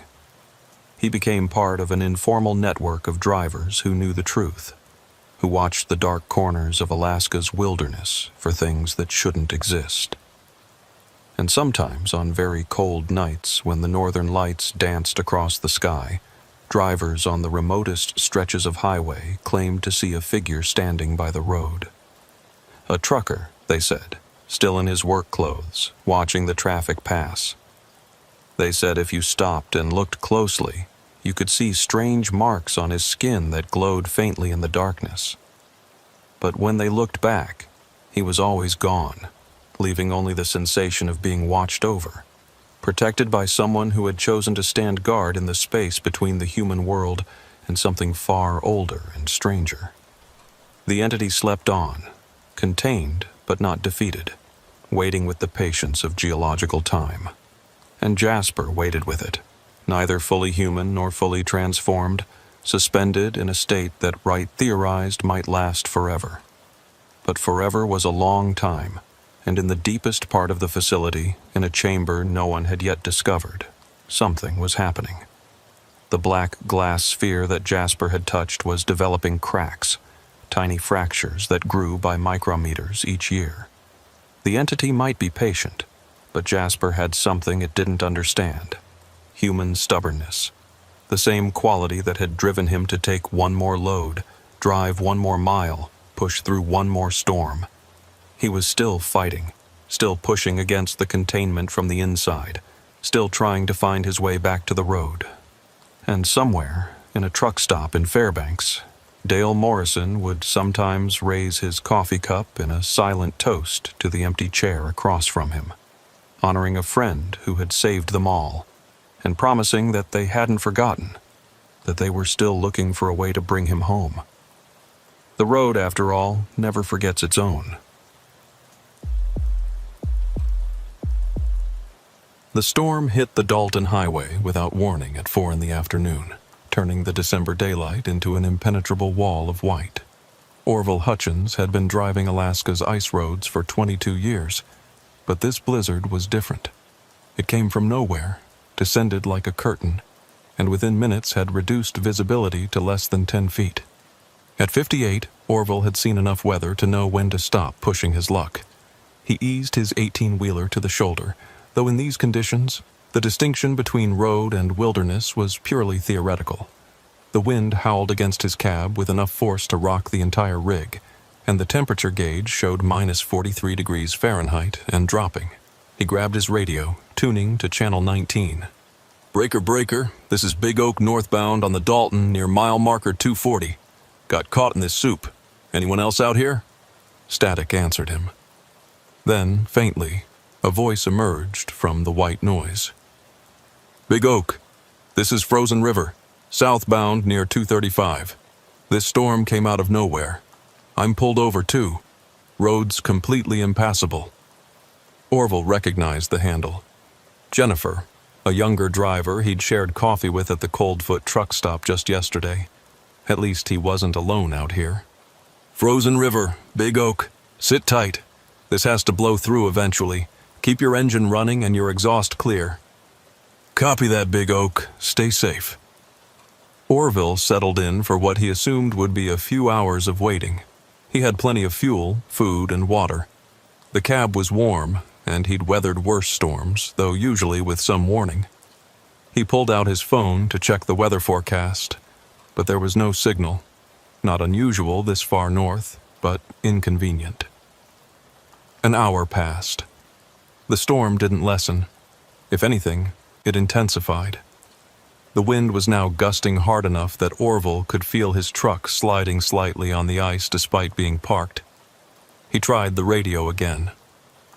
"Frozen River, you still with me?" No response. He tried several more times, expanding his calls to any driver within range. Nothing but static. The radio wasn't broken. He could hear the faint background hum that indicated it was functioning. It was as if the storm had created a wall of interference around him. That's when he saw the lights. Through the swirling snow, two beams of light appeared, moving slowly along what must be the road. Another vehicle, thank God. Orville flashed his lights in response, the universal trucker signal of acknowledgement. The vehicle, which Orville could now make out as a heavy-duty pickup truck, pulled alongside his rig. A figure emerged, bundled so heavily against the cold that Orville couldn't make out any features. The person gestured toward Orville's cab. Orville cracked his window, immediately regretting it as the cold hit him like a physical blow. "Hell of a storm!"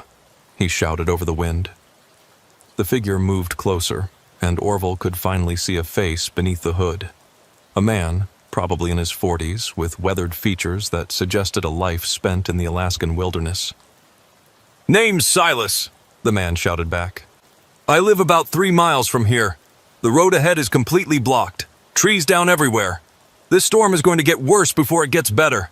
You need to find shelter." "I've got shelter right here," Orville replied, patting his cab's door. Silas shook his head vigorously. "You don't understand. This isn't a normal storm. The Weather Service is calling it a polar vortex collapse. Temperatures are going to hit minus 70 by midnight. Your truck won't protect you from that. The fuel will gel, the engine will die, and you'll freeze to death in that tin can." Orville had heard of polar vortex events, but had never experienced one. If Silas was right, staying in the truck would be a death sentence. "There's an emergency shelter about a mile back," Silas continued. "It's not much, but it's insulated and has a wood stove. I'm gathering all the stranded drivers and taking them there. Already got 3 others.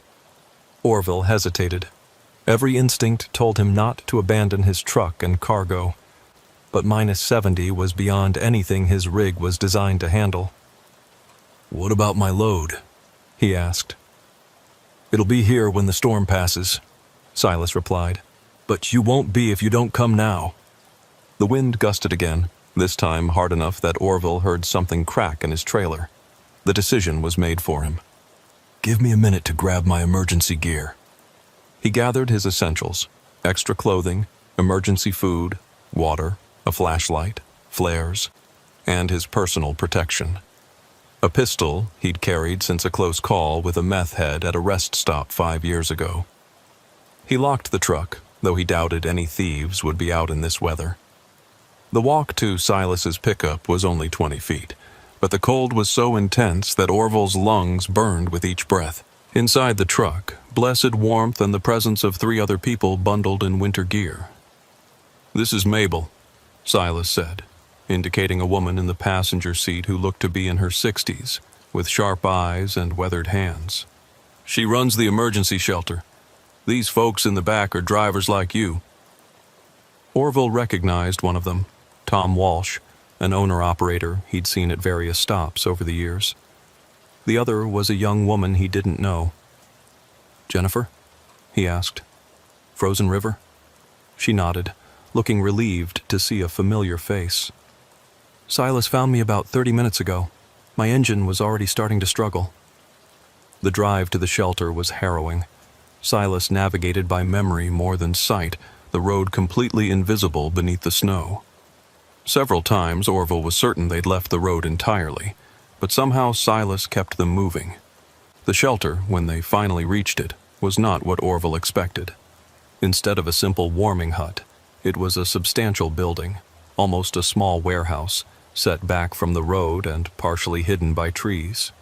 It looked old but well-maintained, with heavy wooden walls and small, high windows. "This is an emergency shelter?" Tom asked, voicing Orville's thoughts. "Used to be a research station," Mabel explained as they hurried inside. "Built in the 60s for some government project. When they abandoned it, the state converted it to an emergency shelter. We locals maintain it." The interior was surprisingly warm, with a large wood stove already burning. The main room was set up dormitory style with cots, and there were supplies stacked along the walls: food, water, medical equipment, even a small generator. "Quite the setup," Orville observed. "We take winter seriously up here," Mabel said. "Make yourselves comfortable. This storm is going to last at least 48 hours, according to the last report I heard before communications went down." "Communications are down?" Jennifer asked, alarmed. "The storm took out the cell tower about 2 hours ago," Silas explained. "Radio interference is blocking most frequencies. We're effectively cut off until this passes." As the afternoon wore into evening, more people arrived.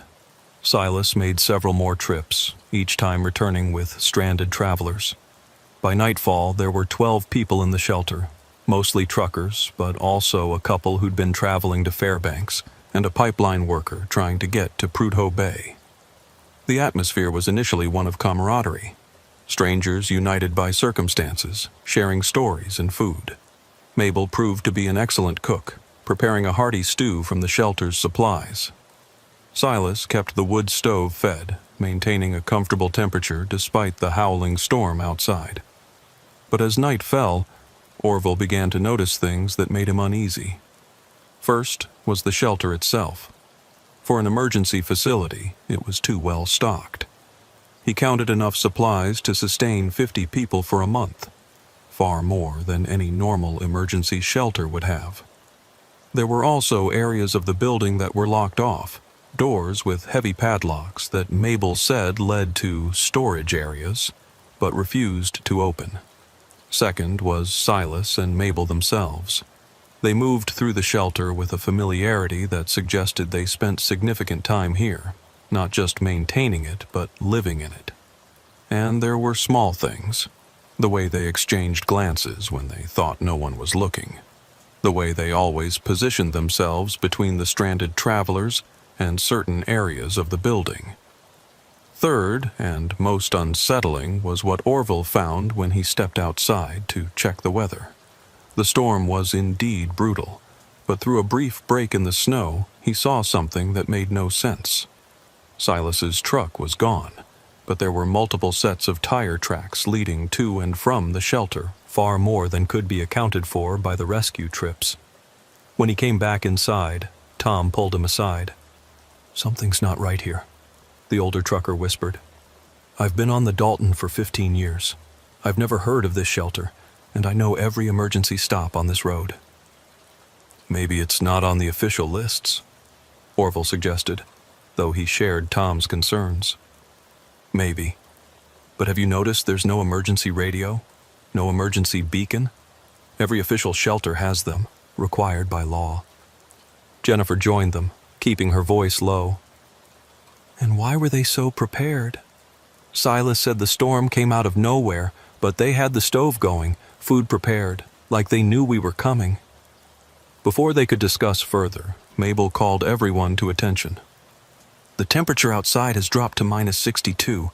I'm afraid the storm is worse than predicted. We may be here longer than 48 hours. How much longer? Asked the pipeline worker, a burly man named Carl. Hard to say, Silas replied. Could be 3 days, could be a week. But don't worry, we have plenty of supplies. A week? The male half of the traveling couple looked alarmed. We need to contact our family. Let them know we're safe. I'm afraid that's impossible right now, Mabel said sympathetically. But once the storm passes, we'll make sure everyone gets word out. Orville noticed something in her tone, a subtle emphasis on once the storm passes that seemed to carry meaning beyond the obvious. He also noticed that Silas had quietly positioned himself near the main door, and Mabel was standing by the entrance to the locked area. I think we should try to get to our trucks, Carl said. If we all go together, we can help each other. Some of these rigs have auxiliary heaters that don't depend on the engine. We'd be better off. That would be suicide, Silas interrupted firmly. The temperature will kill you in minutes.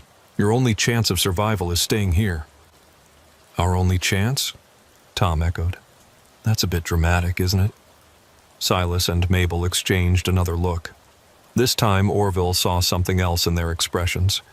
Not concern for the traveler's safety, but something more calculating.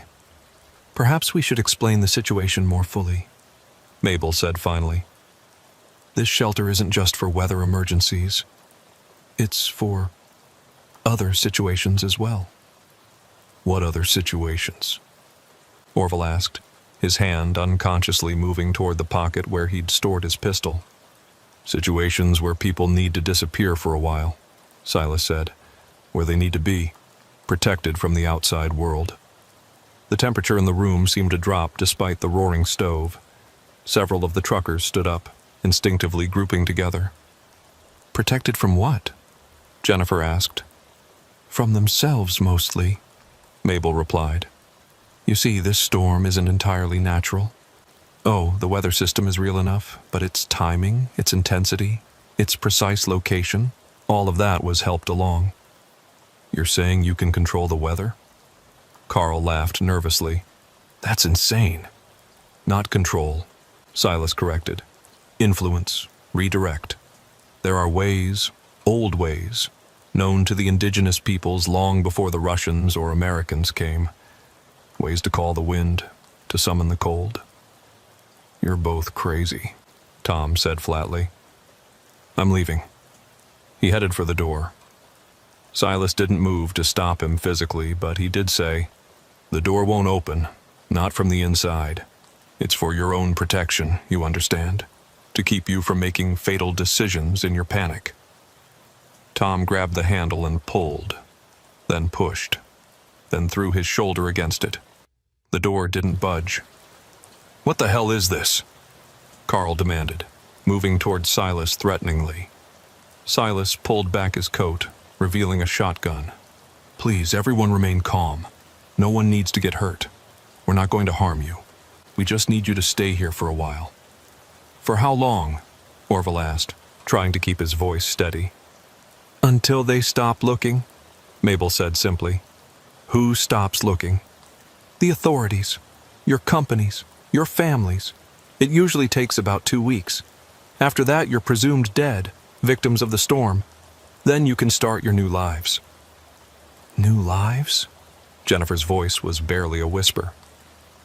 Alaska is vast, Mabel explained as if discussing something perfectly reasonable. There are communities off the grid, places where people can live without the burden of their past. Debts, crimes, obligations, all erased by a simple disappearance in a storm. We're not criminals, Orville said. We don't want to disappear. Don't you? Silas asked. Tom, you're behind on your truck payments, facing bankruptcy. Jennifer, you're running from an abusive ex-husband who keeps finding you no matter where you go. Carl, you've been skimming from the pipeline company for years and they're about to discover it. And Orville, your medical test came back last month. Stage 3 lung cancer. You haven't told anyone yet, have you? The room went silent. Orville felt the blood drain from his face. How could they know? He'd only gotten the diagnosis 2 weeks ago, hadn't even told his wife yet. How? Was all he managed to say. We do our research, Mabel said. We monitor the roads, the truck stops, the communication channels. We look for people who might benefit from a fresh start. When we find enough in the same area, we call the storm. This is kidnapping, the male traveler said. His wife was clinging to his arm, terrified. This is salvation, Silas countered. You just don't realize it yet. The silence that followed Silas's revelations was broken by the sound of the wind intensifying outside. The entire building shuddered under a particularly violent gust, and somewhere in the distance, they could hear the crack of trees breaking under the weight of ice and snow. You're both insane, Carl said finally, but his voice lacked conviction. The accuracy of Silas's information about his embezzlement had clearly shaken him. How long have you been doing this? Orville asked, trying to buy time while he assessed their options. The main door was sealed, but there had to be other exits. No building this size would have only one way out. 17 years, Mabel answered with a disturbing note of pride. We've helped 43 people transition to new lives. Some stay in Alaska, others move on to Canada or Russia. We have connections everywhere. Helped? Tom laughed bitterly. You mean kidnapped? We mean saved, Silas corrected firmly. Do you know what happened to the last trucker who tried to run from bankruptcy on this route? He put his rig into a ravine at 90 miles an hour, left behind a wife and 2 kids. If we'd found him first, he'd be alive today, living under a new name maybe, but alive. That's not your choice to make, Jennifer said, though Orville noticed she seemed less certain than the others. The mention of her abusive ex had visibly affected her. Isn't it? Mabel moved to a window, wiping away the condensation to peer out at the storm. We're offering you what most people only dream of. A complete reset. No debts, no past, no mistakes following you forever. And what's the cost? Orville asked. There's always a cost. Silas and Mabel exchanged another of their meaningful looks. The first 2 weeks are the hardest, Mabel said. You stay here while the search plays out. Your vehicles will be found, abandoned. The storm will be blamed. After enough time passes, you're declared dead. Then we provide you with new identities, documents, everything you need to start over. Documents you just happen to have. Tom's skepticism was obvious. We have friends in useful places, Silas said vaguely. People who understand that sometimes the system fails, that good people deserve second chances. And if we refuse? Carl asked. You can't refuse, Silas said simply. The decision has been made. The storm has been called. Your old lives are already ending. The only choice is whether you accept that with grace or fight it uselessly. The traveling couple, who had been silent until now, suddenly stood up. We don't belong here, the woman said, her voice shaking. We're not truckers. We don't have problems like these people. We were just driving to see our daughter. Your daughter, Mabel said softly. The one you haven't spoken to in 3 years? The one whose husband has that restraining order against you both? The woman's face went white. The man stepped protectively in front of her. That's none of your business. Everything is our business now, Silas said. We know about the incident at Thanksgiving. We know why you're really traveling to Fairbanks. You're planning to violate that restraining order, aren't you? To see your grandchildren despite the court order? They're our grandchildren, the man shouted. We have a right. You have no rights, Silas interrupted. Not anymore. But we can give you new ones, new names, new histories. Maybe even a chance to be in your grandchildren's lives again. Eventually, once things calm down. Orville watched this exchange while discreetly surveying the room. He'd noticed something the others hadn't. There were scratch marks on the inside of the main door. Old ones, painted over but still visible if you knew where to look. This wasn't the first time people had tried to escape from this shelter. He caught Tom's eye and nodded slightly toward the door. Tom saw the marks too, his expression darkening. They weren't the first group to be held here against their will, and apparently previous groups had tried desperately to get out. I need to use the restroom, Orville announced. Down that hall, second door on the right, Mabel said, pointing. Don't try anything foolish. All the windows are barred, and the back exit is sealed, just like the front. Orville walked slowly down the hallway, memorizing the layout. The bathroom was where Mabel had indicated, but he noticed other doors along the corridor. One was slightly ajar, and through the gap he could see what looked like monitoring equipment, screens showing various views of the shelter and surrounding area, so they had cameras. That explained how Silas had found the stranded truckers so efficiently. They'd been watching the road, waiting for vehicles to get trapped. In the bathroom, Orville checked his pistol. Still loaded, safety on. He'd have to be careful about when and if to reveal it. Silas had a shotgun, and there might be other weapons. He couldn't take them both alone. When he returned to the main room, he found the situation had deteriorated. Carl was on his feet, facing off with Silas, while the others had split into two groups, those who seemed resigned to their fate and those still looking for a way out. I don't care what you know about me, Carl was saying. You can't keep us here. People will come looking. The pipeline company has GPS trackers on all their vehicles. GPS doesn't work in storms like this, Silas replied calmly.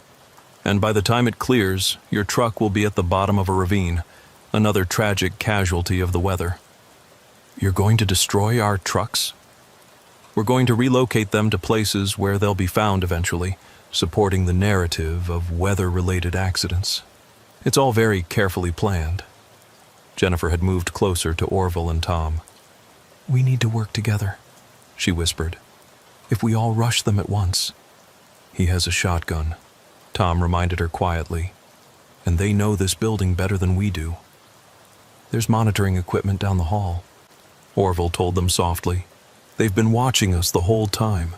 This isn't some spur-of-the-moment thing. It's organized, planned. The lights flickered suddenly, and everyone froze. For a moment, it seemed like they might go out entirely, but then they steadied. Generators switching on, Mabel explained. The main power lines are probably down from the storm. Don't worry, we have plenty of fuel. How convenient, Tom muttered. As the evening wore on, the atmosphere grew increasingly tense.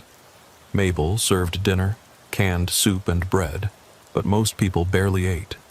The storm continued to rage outside, and the temperature display on the shelter's thermometer showed minus 68 degrees. We should try to get some rest, Mabel suggested around 9 p.m. Tomorrow we can discuss your situations more thoroughly, help you understand the opportunities you're being given. Opportunities, Carl spat. Is that what you call imprisonment? Would you prefer to be in federal prison for embezzlement? Silas asked pointedly. Because that's where you were heading. We're offering you freedom. This isn't freedom, Jennifer said. It will be, Mabel promised. Give it time. They were assigned cots, men on one side of the room, women on the other.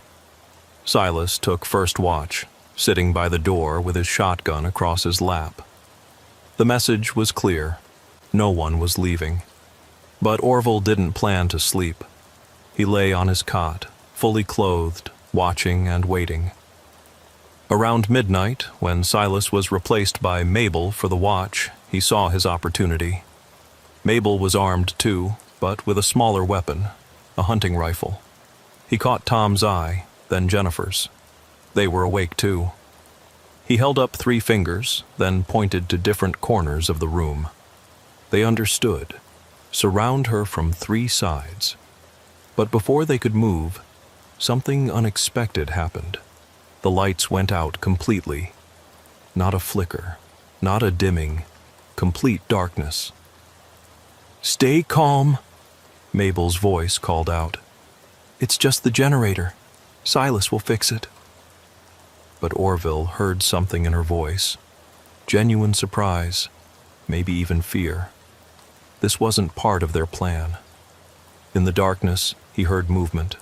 People getting up from their cots, stumbling, cursing. Someone knocked something over with a crash. Then, from somewhere in the building, a sound that made everyone freeze. The distinct sound of breaking glass. "Silas?"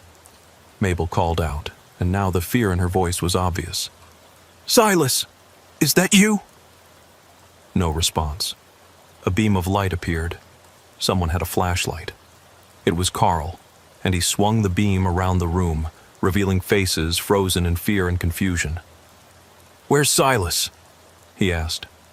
Mabel was standing by the door, her rifle raised. "He went to check the generator. Everyone stay where you are." But the traveling couple was missing. Their cots were empty. "Where are the Brennans?" Tom asked, referring to the couple. "They must have gone to find another way out," Jennifer suggested. Mabel looked genuinely rattled now. This wasn't going according to her plan. She moved toward the hallway, then stopped, clearly torn between investigating and maintaining control of the main room. That's when they heard the scream. It came from somewhere deeper in the building, a sound of pure terror that cut through even the howling wind outside. It was followed by a crash, and then silence. "That was Mrs. Brennan," Jennifer whispered. Mabel made a decision. "Everyone stay here. I mean it. Do not move." She headed down the hallway, her rifle at the ready. The moment she was gone, Orville was on his feet. "We need to get out now." "The door's still locked," Tom reminded him. "Then we find another way." Orville pulled out his pistol, causing several people to step back. "I'm not staying here to be disappeared." Carl grabbed a chair. "The windows are barred, but maybe we can break through." They moved to the nearest window. The bars were solid, welded in place. But as Carl raised the chair to try breaking the glass anyway, another scream echoed through the building. This one was different, deeper, masculine. "That wasn't the Brennans," Tom said. "Silas," Jennifer breathed. The lights suddenly flickered back on, revealing a scene that had changed dramatically. The door to the hallway was now open, swinging slightly as if someone had just passed through. But more disturbing was what was on the floor. A trail of blood leading from the hallway into the main room, then stopping abruptly in the center. "What the hell?" Carl backed away from the blood trail. Orville moved cautiously to the hallway, pistol raised. The corridor was empty, but he could see more blood, and the door to the monitoring room was wide open. Inside, the screens were dark, several smashed. "Someone else is here," he said. "Someone Silas and Mabel didn't expect." "Or something," Jennifer added, her voice barely a whisper. A loud bang echoed from the locked section of the building, followed by the sound of something heavy being dragged across the floor. "We need to leave," Tom said urgently. "Now!" Orville tried the main door, still locked. But as he examined the mechanism, he noticed something. The electronic lock had a manual override, hidden behind a small panel. It had been damaged, wires exposed and sparking. "Someone tried to break this," he said. "Recently. The Brennans? Maybe. Or maybe whoever else is in here with us." Another bang, closer this time. Then footsteps, slow and deliberate, coming from the locked section.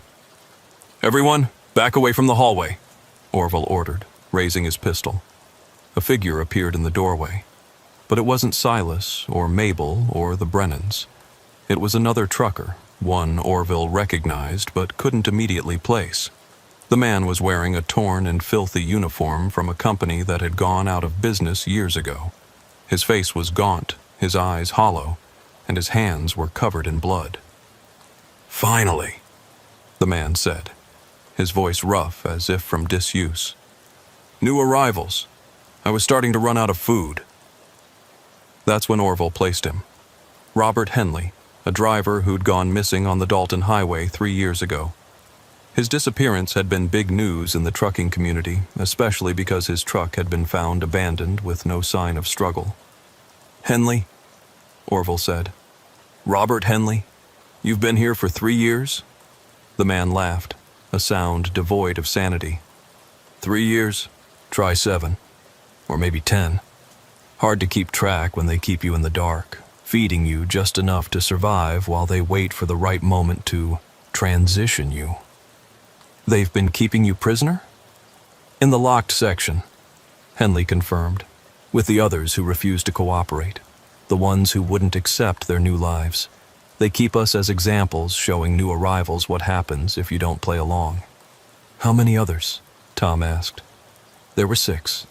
Now there's just me." Henley's smile was terrible.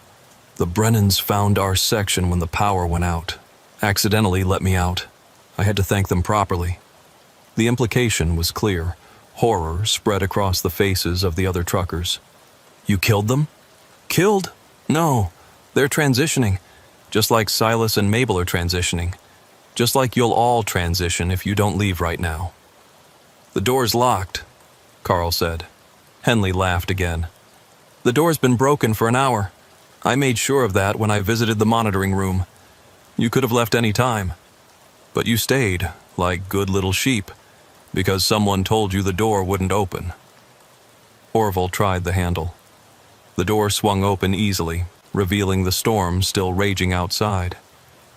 "But it's -70 out there," Jennifer protested. "And in here it's worse," Henley said. "Trust me on that. I've survived 7 years of worse. The cold will kill you quick. What they had planned for you would have taken much longer." "Where are Silas and Mabel?" Orville demanded. "Transitioning," Henley repeated. "They thought they were the predators here. They were wrong. This place, this shelter, it doesn't belong to them. It belongs to something much older, much hungrier. They were just its servants, bringing it fresh meat." "You're insane," Carl said. "Yes," Henley agreed easily. "Completely. But I'm also free. And if you want to be free too, you'll run. Now, while it's still digesting the others."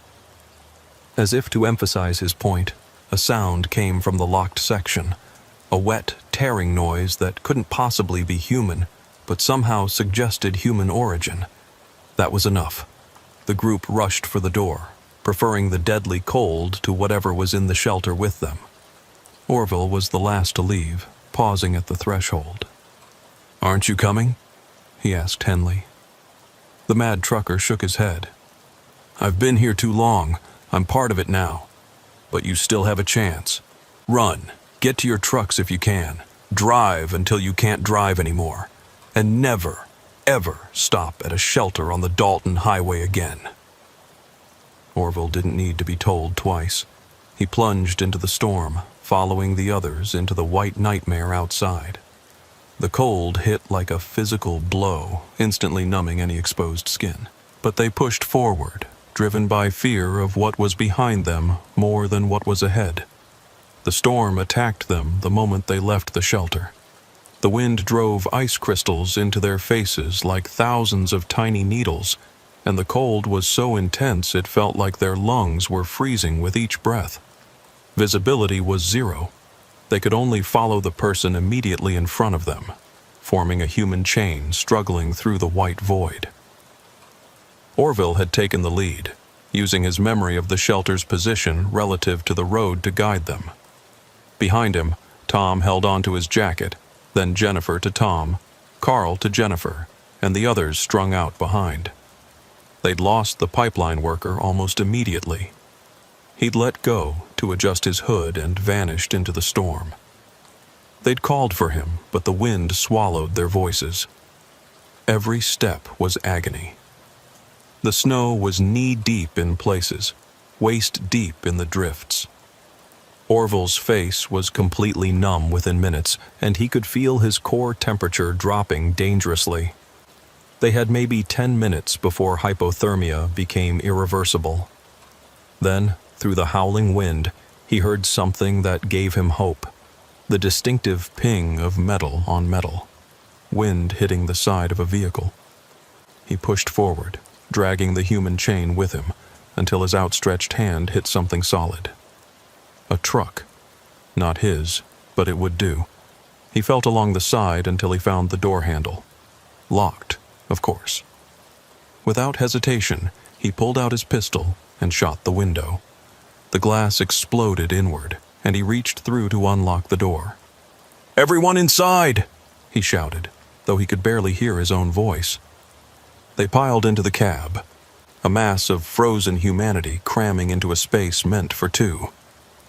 It was Tom's truck, he realized. The keys were still in the ignition. Tom had left them when Silas had convinced him to abandon the vehicle. Tom squeezed forward and turned the key.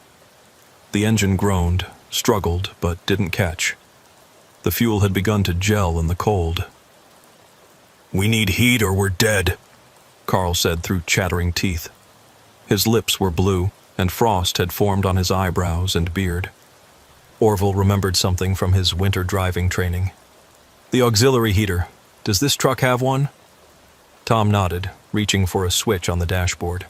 The small diesel heater, designed to warm the cab without running the main engine, clicked on.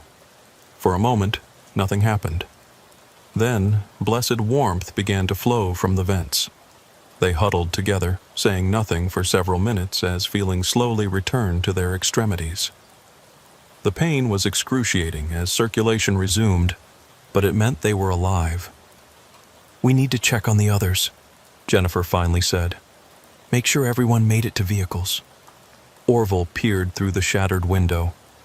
He could see the vague shapes of other trucks nearby, and what might be people moving between them. "I think they found shelter, but we can't stay here." "The engines won't start," Tom pointed out. "And even if they did, the road's impassable." "Then we wait for the storm to pass," Carl suggested. "You heard what Henley said," Jennifer countered. "Whatever's in that shelter, it's not going to stay there. And Silas said this storm could last a week." "Silas is dead," Tom reminded her. "Maybe. But the storm is real, and we don't have a week's worth of fuel for the heaters." Orville was thinking hard. "The pipeline." "What?" Carl looked at him. "The Alaska pipeline runs parallel to the highway through here. The pump stations have emergency shelters, real ones, with communication equipment. How far is the nearest one?" Carl's eyes widened with hope. "Pump Station 7 is about 8 miles north, but 8 miles in this storm will kill us," Tom finished. "We can't walk it, but we might be able to drive it," Orville said. "Not on the road, but alongside it. The ground's frozen solid. If we can get even one truck started." "The cold weather starting kit," Jennifer said suddenly. "My truck has one. Heated battery blanket, fuel additives, the works. I installed it after getting stranded 2 winters ago." "Where's your truck?"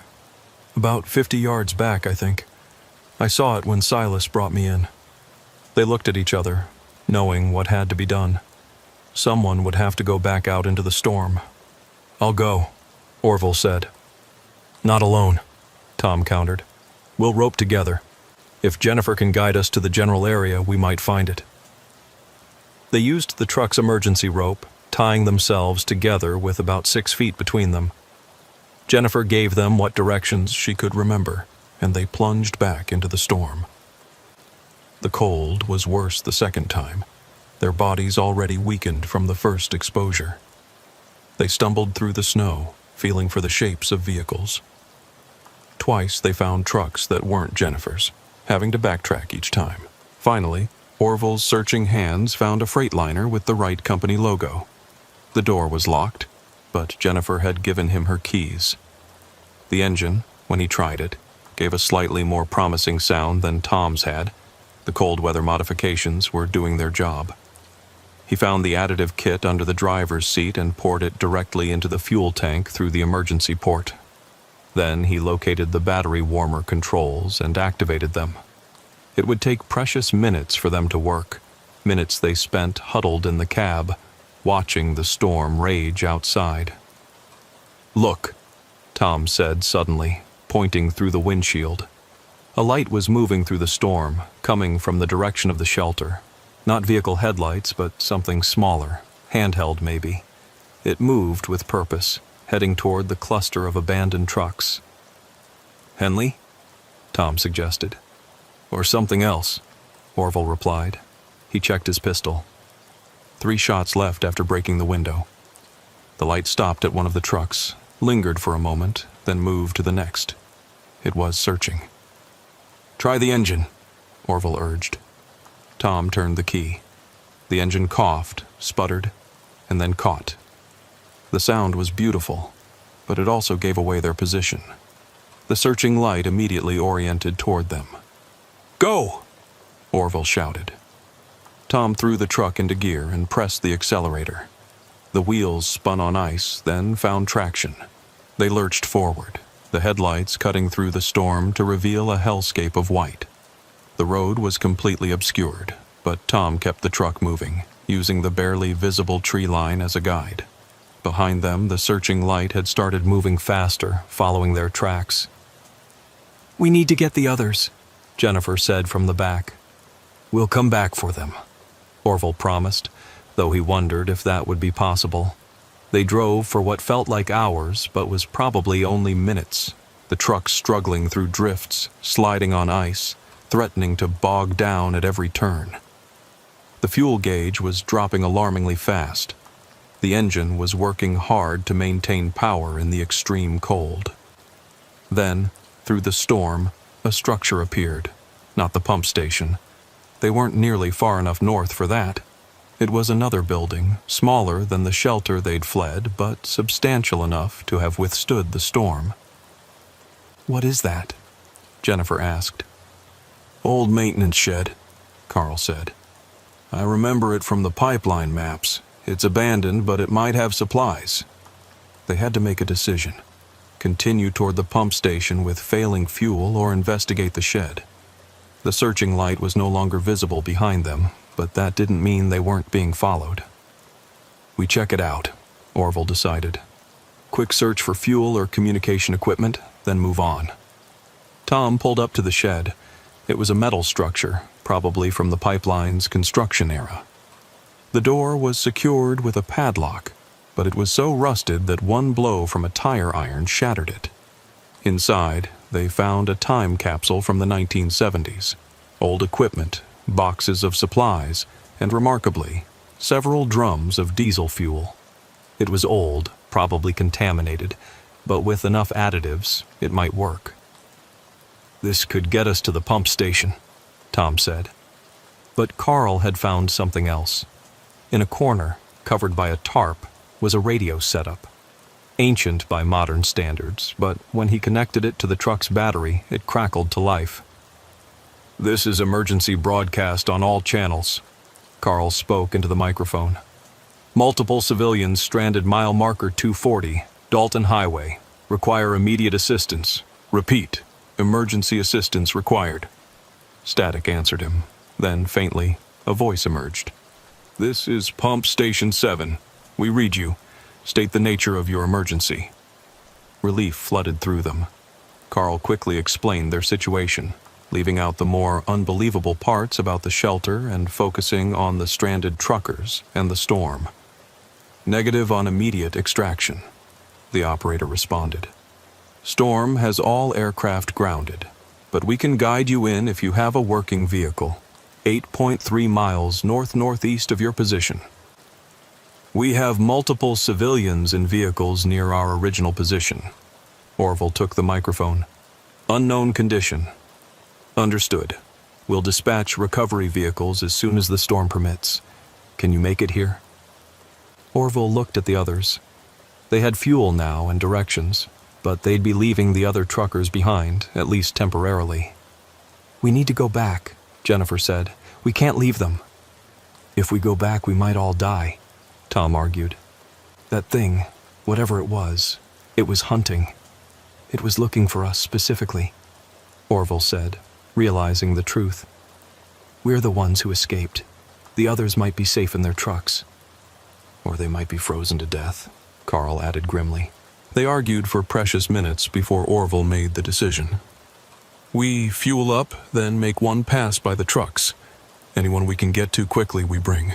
Anyone we can't, we come back for them with help from the pump station." It took them 30 minutes to transfer enough fuel to the truck, using a hand pump they found in the shed. The storm had intensified, if anything, and the temperature gauge now read minus 74 degrees. The drive back toward the abandoned trucks was harrowing. Twice they nearly slid off what they thought was the road. But finally, the cluster of vehicles appeared in their headlights. Orville jumped out, leaving the truck running, and ran to the nearest cab. Empty. The next one had 2 truckers huddled inside, barely conscious from the cold. They dragged them to Jennifer's truck. The third vehicle had the pipeline worker who'd gotten separated from them initially. He was unconscious, but alive. "That's all we can carry," Tom said. "The truck's already overloaded." But Orville had noticed something. Several of the trucks were missing. Either they'd gotten them started and left, or... "We go now," he decided. The drive to Pump Station 7 took 2 hours through the storm. Several times they had to stop to dig out of drifts, all of them taking turns in the killing cold. The rescued truckers slowly revived in the warmth of the cab, confused and frightened, but alive. When the lights of the pump station finally appeared through the storm, it felt like a miracle. The facility was built to withstand anything Alaska could throw at it, and its massive diesel generators ensured constant power and heat. The station crew met them with medical equipment and warm blankets. As they were helped inside, Orville looked back through the storm in the direction they'd come from. Somewhere out there was the shelter with its horrifying secret. Somewhere out there was Robert Henley, if he was still alive or still human. And somewhere out there were the missing truckers, their fate unknown. The station chief, a weathered man named Patterson, listened to their story with skepticism that gradually turned to concern. "We've had reports of that shelter," he admitted quietly to Orville while the others were being treated. "Truckers going missing, strange stories from those who claim to escape, but nothing we could prove. The state authorities say it doesn't exist, that there's no structure at those coordinates." "It exists," Orville said firmly. "And something's living in it, something that uses people like Silas and Mabel to bring it food." Patterson was quiet for a moment. "The indigenous peoples have stories about this area, things that came before, things that never left. Most of us dismissed them as legends." "Not legends," Orville said. "Not anymore. When the storm clears, we'll send a team," Patterson promised.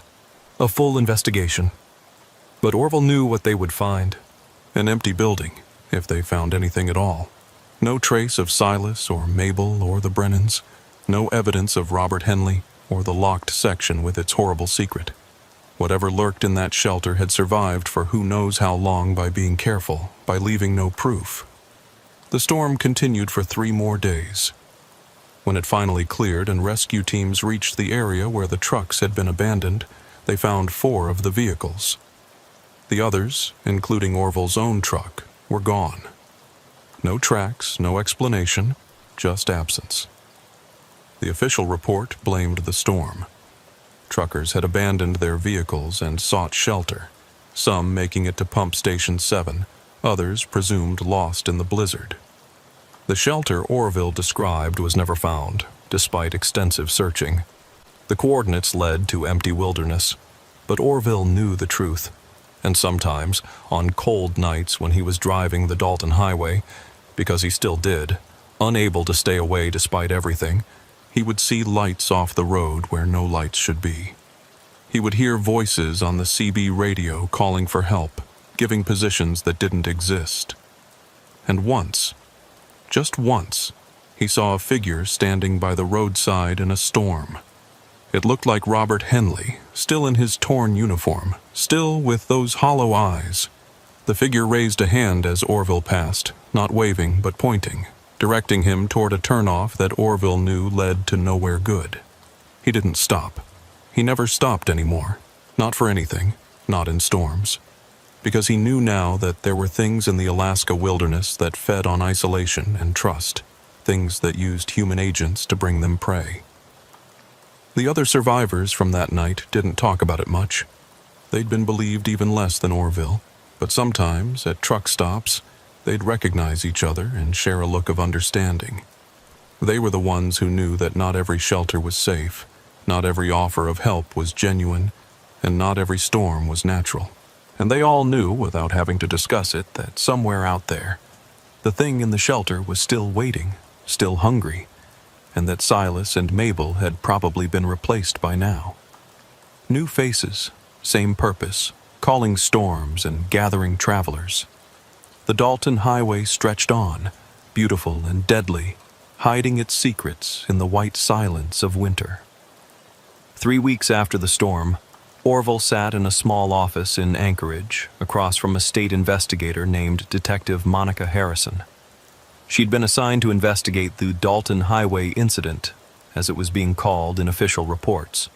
The walls were covered with maps, photographs of the abandoned trucks, and witness statements that contradicted each other in fundamental ways.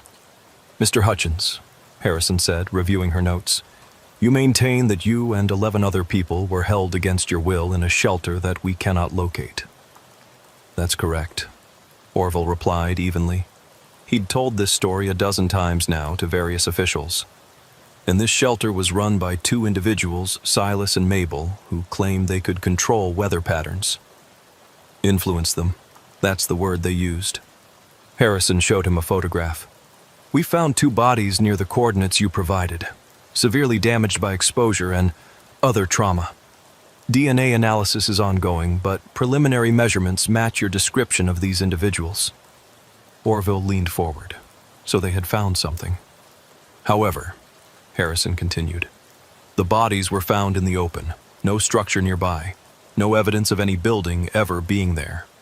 "It was there," Orville insisted. "Tom Walsh saw it. Jennifer Park saw it. Carl Hendricks," Harrison interrupted, "who disappeared from the pump station 2 days after you arrived. His room was found empty, window open, no sign of struggle." Orville hadn't known that. Carl had seemed fine when he'd last seen him, eager to return to his family and face whatever consequences awaited him for his embezzlement. "What about the Brennans, the traveling couple?" "No record of anyone by that name traveling the Dalton Highway during that time period. No missing persons reports matching their description." "That's impossible. They were there. Henley said that they were attacked." "Robert Henley." Harrison pulled out another file. "Disappeared 3 years ago. You claim he was held prisoner in this shelter. Mr. Hutchins, Robert Henley's body was found 18 months ago in a ravine 20 miles from where he disappeared.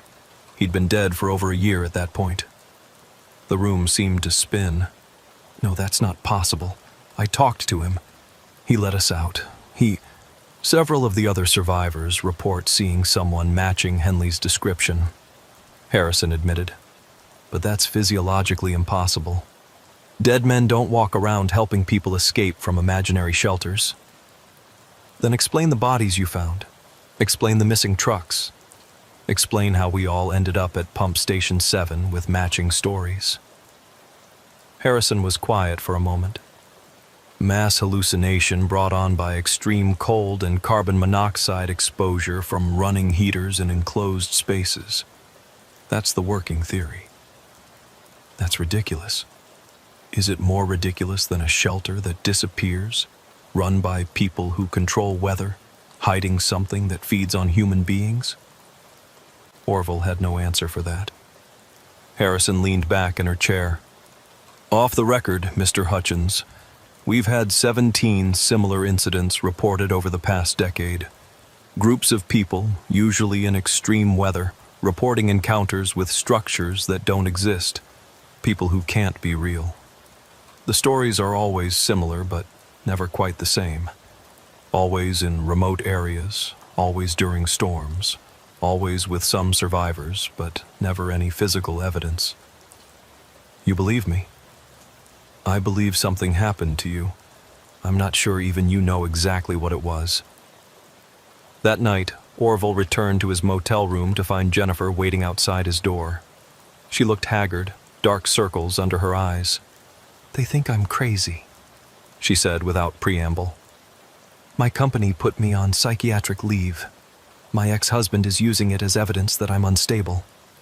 "I'm sorry," Orville said, unlocking his door and gesturing for her to come in.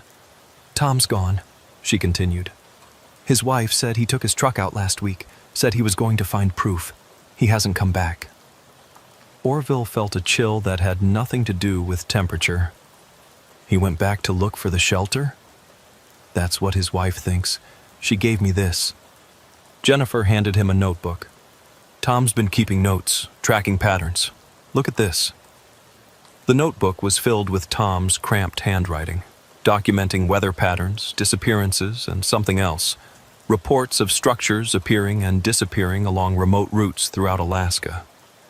He found 12 other incidents, Jennifer said. Same pattern every time. Severe weather, stranded travelers, a shelter that shouldn't exist, and then nothing. No evidence, just missing people and survivors with stories no one believes. One entry caught Orville's eye. Tom had written, "The shelters aren't separate incidents. They're connected. Same entity, moving along the pipeline like it's following something underground. The pipeline doesn't just carry oil, it's a highway for something else." He thought the pipeline was involved? More than that. Jennifer flipped to another page. He found construction records from the 1970s. Several sections of the pipeline were rerouted for geological reasons that were never fully explained. Each reroute corresponds to an area where these incidents have occurred. Orville studied the map Tom had drawn. The pattern was clear once you saw it. A network of locations connected by the pipeline, each one a potential feeding ground. "We need to take this to the authorities," Orville said. "With what credibility? They already think we're delusional. And now Tom's missing, probably dead because he tried to find proof." They sat in silence for a moment before Jennifer spoke again. "I've been having dreams about the shelter, about that room Henley came from. In the dreams I can see others in there. People who've been missing for years, kept barely alive, waiting." "Dreams aren't real," Orville said, but he'd been having similar dreams. "Henley wasn't real either, according to the authorities. But we both saw him. We both heard him speak." Orville's phone rang, interrupting them. It was Patterson from Pump Station 7. "Orville, you need to know something," Patterson said without preamble.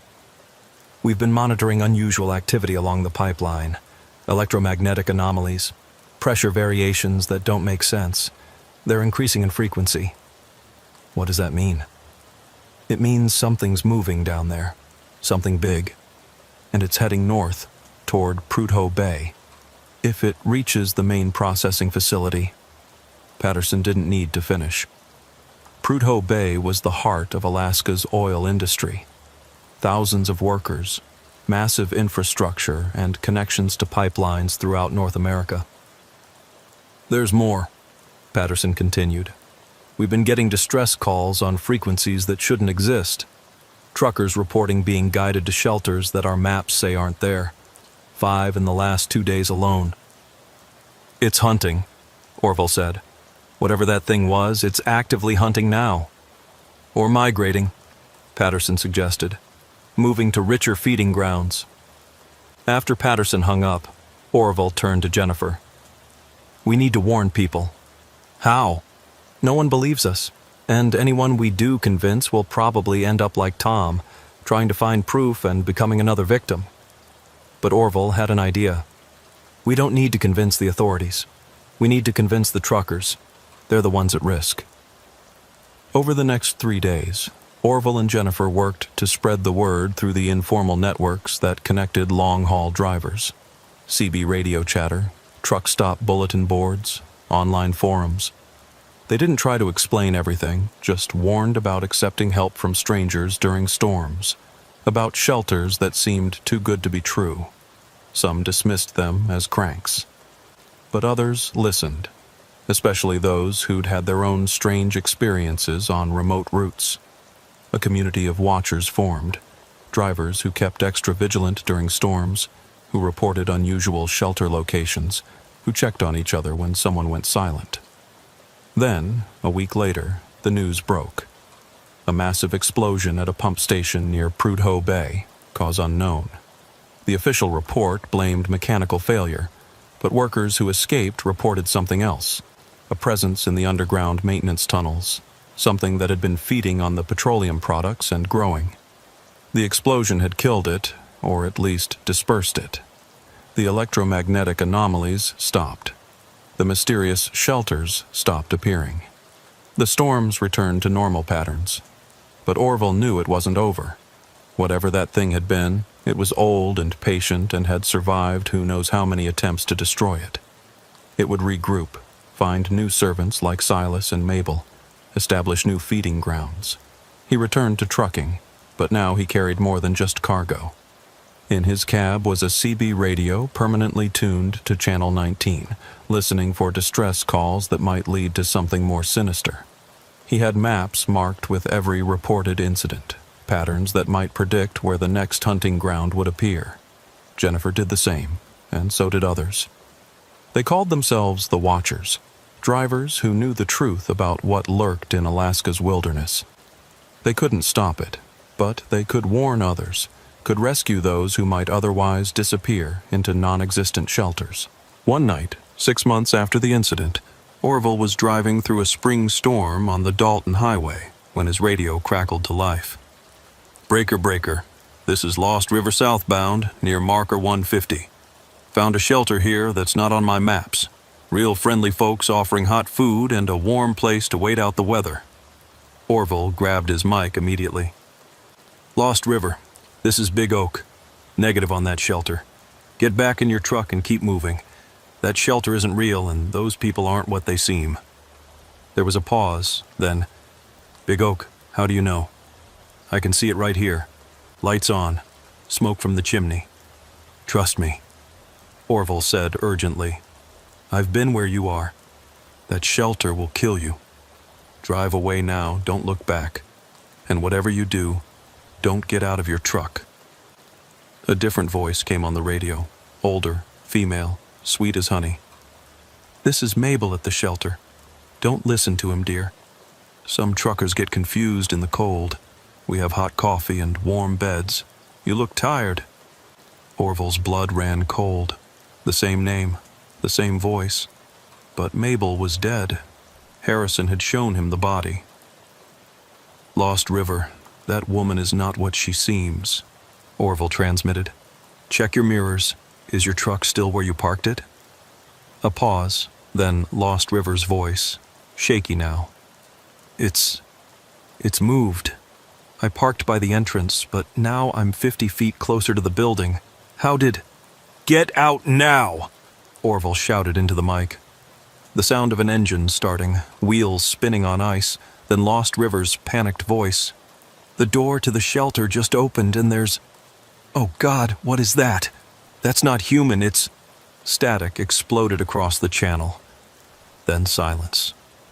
Orville floored his accelerator, pushing his truck as fast as he dared on the icy road. Mile marker 150 was 40 minutes away in good conditions. In this storm, maybe an hour. He kept trying the radio. "Lost River, come back. Anyone near marker 150, please respond." Finally, a weak signal. "Big Oak, this is Lost River. I got away, but there's something following me. I can see it in my mirrors. It's keeping pace with my truck at 60 miles per hour, running on all fours, but it's wearing Mabel's dress. How is that possible? Keep driving, Orville instructed. Don't stop for anything. I'm 30 minutes out. It's gaining. Oh God, it just jumped onto my trailer. I can hear it on the roof, scratching. The transmission cut off again. When Orville reached mile marker 150, he found Lost River's truck jackknifed across both lanes, the cab torn open like a tin can. Blood spray on the snow, but no body. Drag marks led toward the tree line. He grabbed his pistol and a flashlight, following the trail. 50 yards into the woods, he found a structure that shouldn't exist. The same shelter, or one identical to it. Lights on, smoke rising from the chimney, looking warm and inviting. The front door was open. Against every instinct, Orville entered.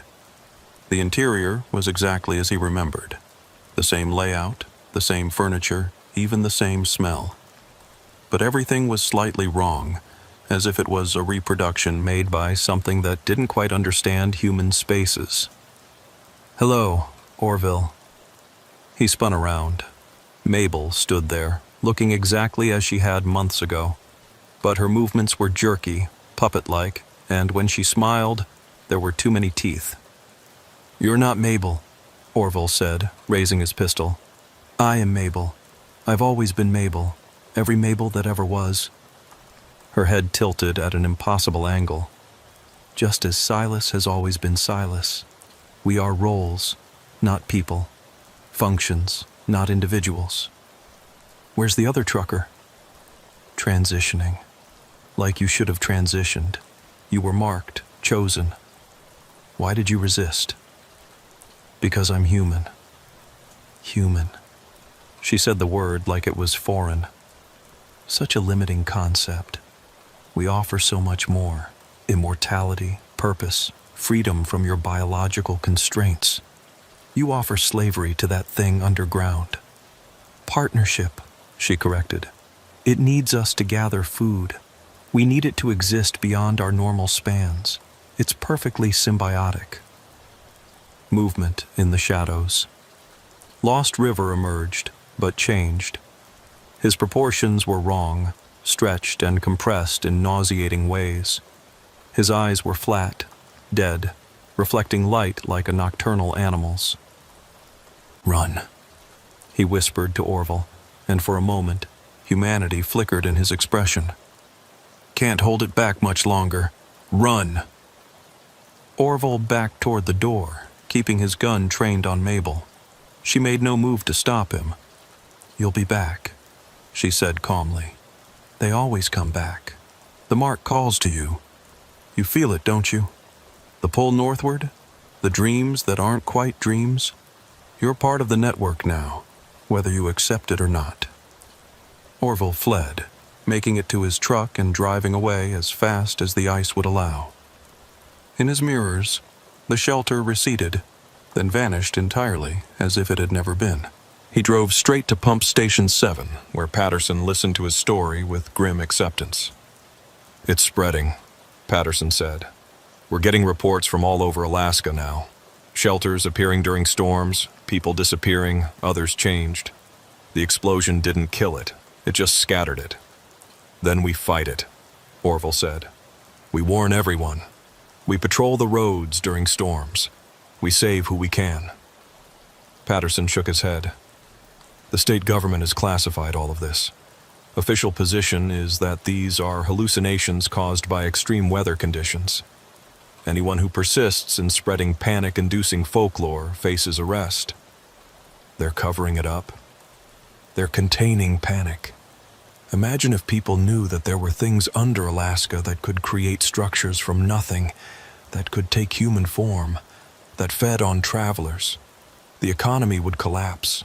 The pipeline would shut down. So we just let people die? We do what we can, quietly.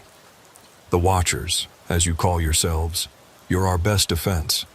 Keep warning truckers, keep patrolling, but carefully. Don't draw official attention. Orville left the pump station determined to continue the fight. But over the following months, it became harder. The shelters grew more sophisticated, the fake Mabels and Silases more convincing. They adapted to the warnings, creating new scenarios, new traps, and the dreams grew stronger. Every night, Orville saw visions of the underground network, vast caverns connected by the pipeline, filled with things that had never been human but wore human faces. He saw the transformed truckers, hundreds of them now, serving their new master with perfect obedience. In the dreams, he was one of them, and it felt right, natural, like coming home. Jennifer disappeared 3 months later, her truck found running but empty on a clear summer day. No storm, no shelter, just absence. Tom's body was never found. Carl had vanished from the pump station. One by one, the watchers were being taken or transformed. On a cold December night, exactly 1 year after his first encounter, Orville found himself parked at mile marker 240 on the Dalton Highway. He didn't remember driving there. The mark on his skin, invisible to others but burning like fire to him, had guided him. The shelter materialized out of the snow, exactly as it had been. The door opened, and Mabel stepped out. The real Mabel this time, or as real as she could be. "Welcome home, Orville," she said. "We've been patient, but it's time. The network needs you. Your resistance has been noted and admired. You'll make an excellent recruiter." Orville reached for his pistol, but his hand wouldn't obey. The mark was in control now. "Don't fight it," Mabel said gently. "Everyone comes home eventually. Even the strongest. Especially the strongest." As he walked toward the shelter, Orville managed one last act of defiance. He keyed his CB radio, broadcasting on Channel 19. "This is Big Oak at marker 240. The shelter is real. They're all real. Don't trust anyone offering help in a storm. Don't stop. Never stop. The moment you stop, you're theirs." Then he dropped the radio in the snow and walked into the shelter. Inside, Silas was waiting, along with Jennifer, Tom, Carl, and dozens of others, all transformed but recognizable, all wearing the same patient, empty smiles. "The transition is painless," Jennifer said in a voice that wasn't quite hers. "You'll serve the network, bring in new feeders, maintain the shelters. In exchange, you'll live forever, or close enough. And if I refuse?" "You can't," Tom said simply. "The mark won't let you. You've been ours since that first night. We just let you run to see how far you'd get, how many others you'd warn. It made the hunt more interesting." Orville felt his humanity slipping away, replaced by something cold and ancient and hungry. His last human thought was a warning, broadcast telepathically through the mark to any watcher who might sense it. The shelters aren't shelters, they're mouths, and Alaska is full of teeth. Then Orville Hutchins ceased to exist, replaced by another recruiter for the network, another Silas to pair with a Mabel, maintaining an eternal trap for travelers on the ice roads of Alaska. Somewhere on the Dalton Highway, a trucker's CB radio crackled with static that almost sounded like words. "Never stop, never stop, never stop." But in storms, when visibility drops and the cold threatens death, sometimes stopping seems like the only choice. And there's always a shelter waiting, warm and inviting, with friendly faces and hot coffee and promises of safety. The network grows. The pipeline feeds it. And the ice roads of Alaska remain the most dangerous in the world. Not because of the weather or the isolation, but because of what waits in the spaces between civilization, patient and hungry and wearing human faces. The Wolverine Creek mining camp sat 97 miles northwest of Nome, accessible only by a narrow ice road that existed just 4 months out of the year. Clarence Pike had been making supply runs to remote mining operations for 18 years, But something felt wrong the moment his truck crested the final ridge and the camp came into view. It was 3 in the afternoon, but the December darkness made it feel like midnight. His headlights swept across the collection of prefab buildings that made up the camp: the main office, workers' quarters, equipment sheds, and the massive processing facility where gold-bearing ore was separated from worthless rock. Everything looked normal at first glance.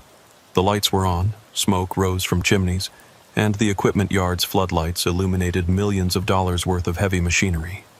But there was no movement, no workers trudging between buildings, no vehicles operating, no signs of the constant activity that defined a working mine.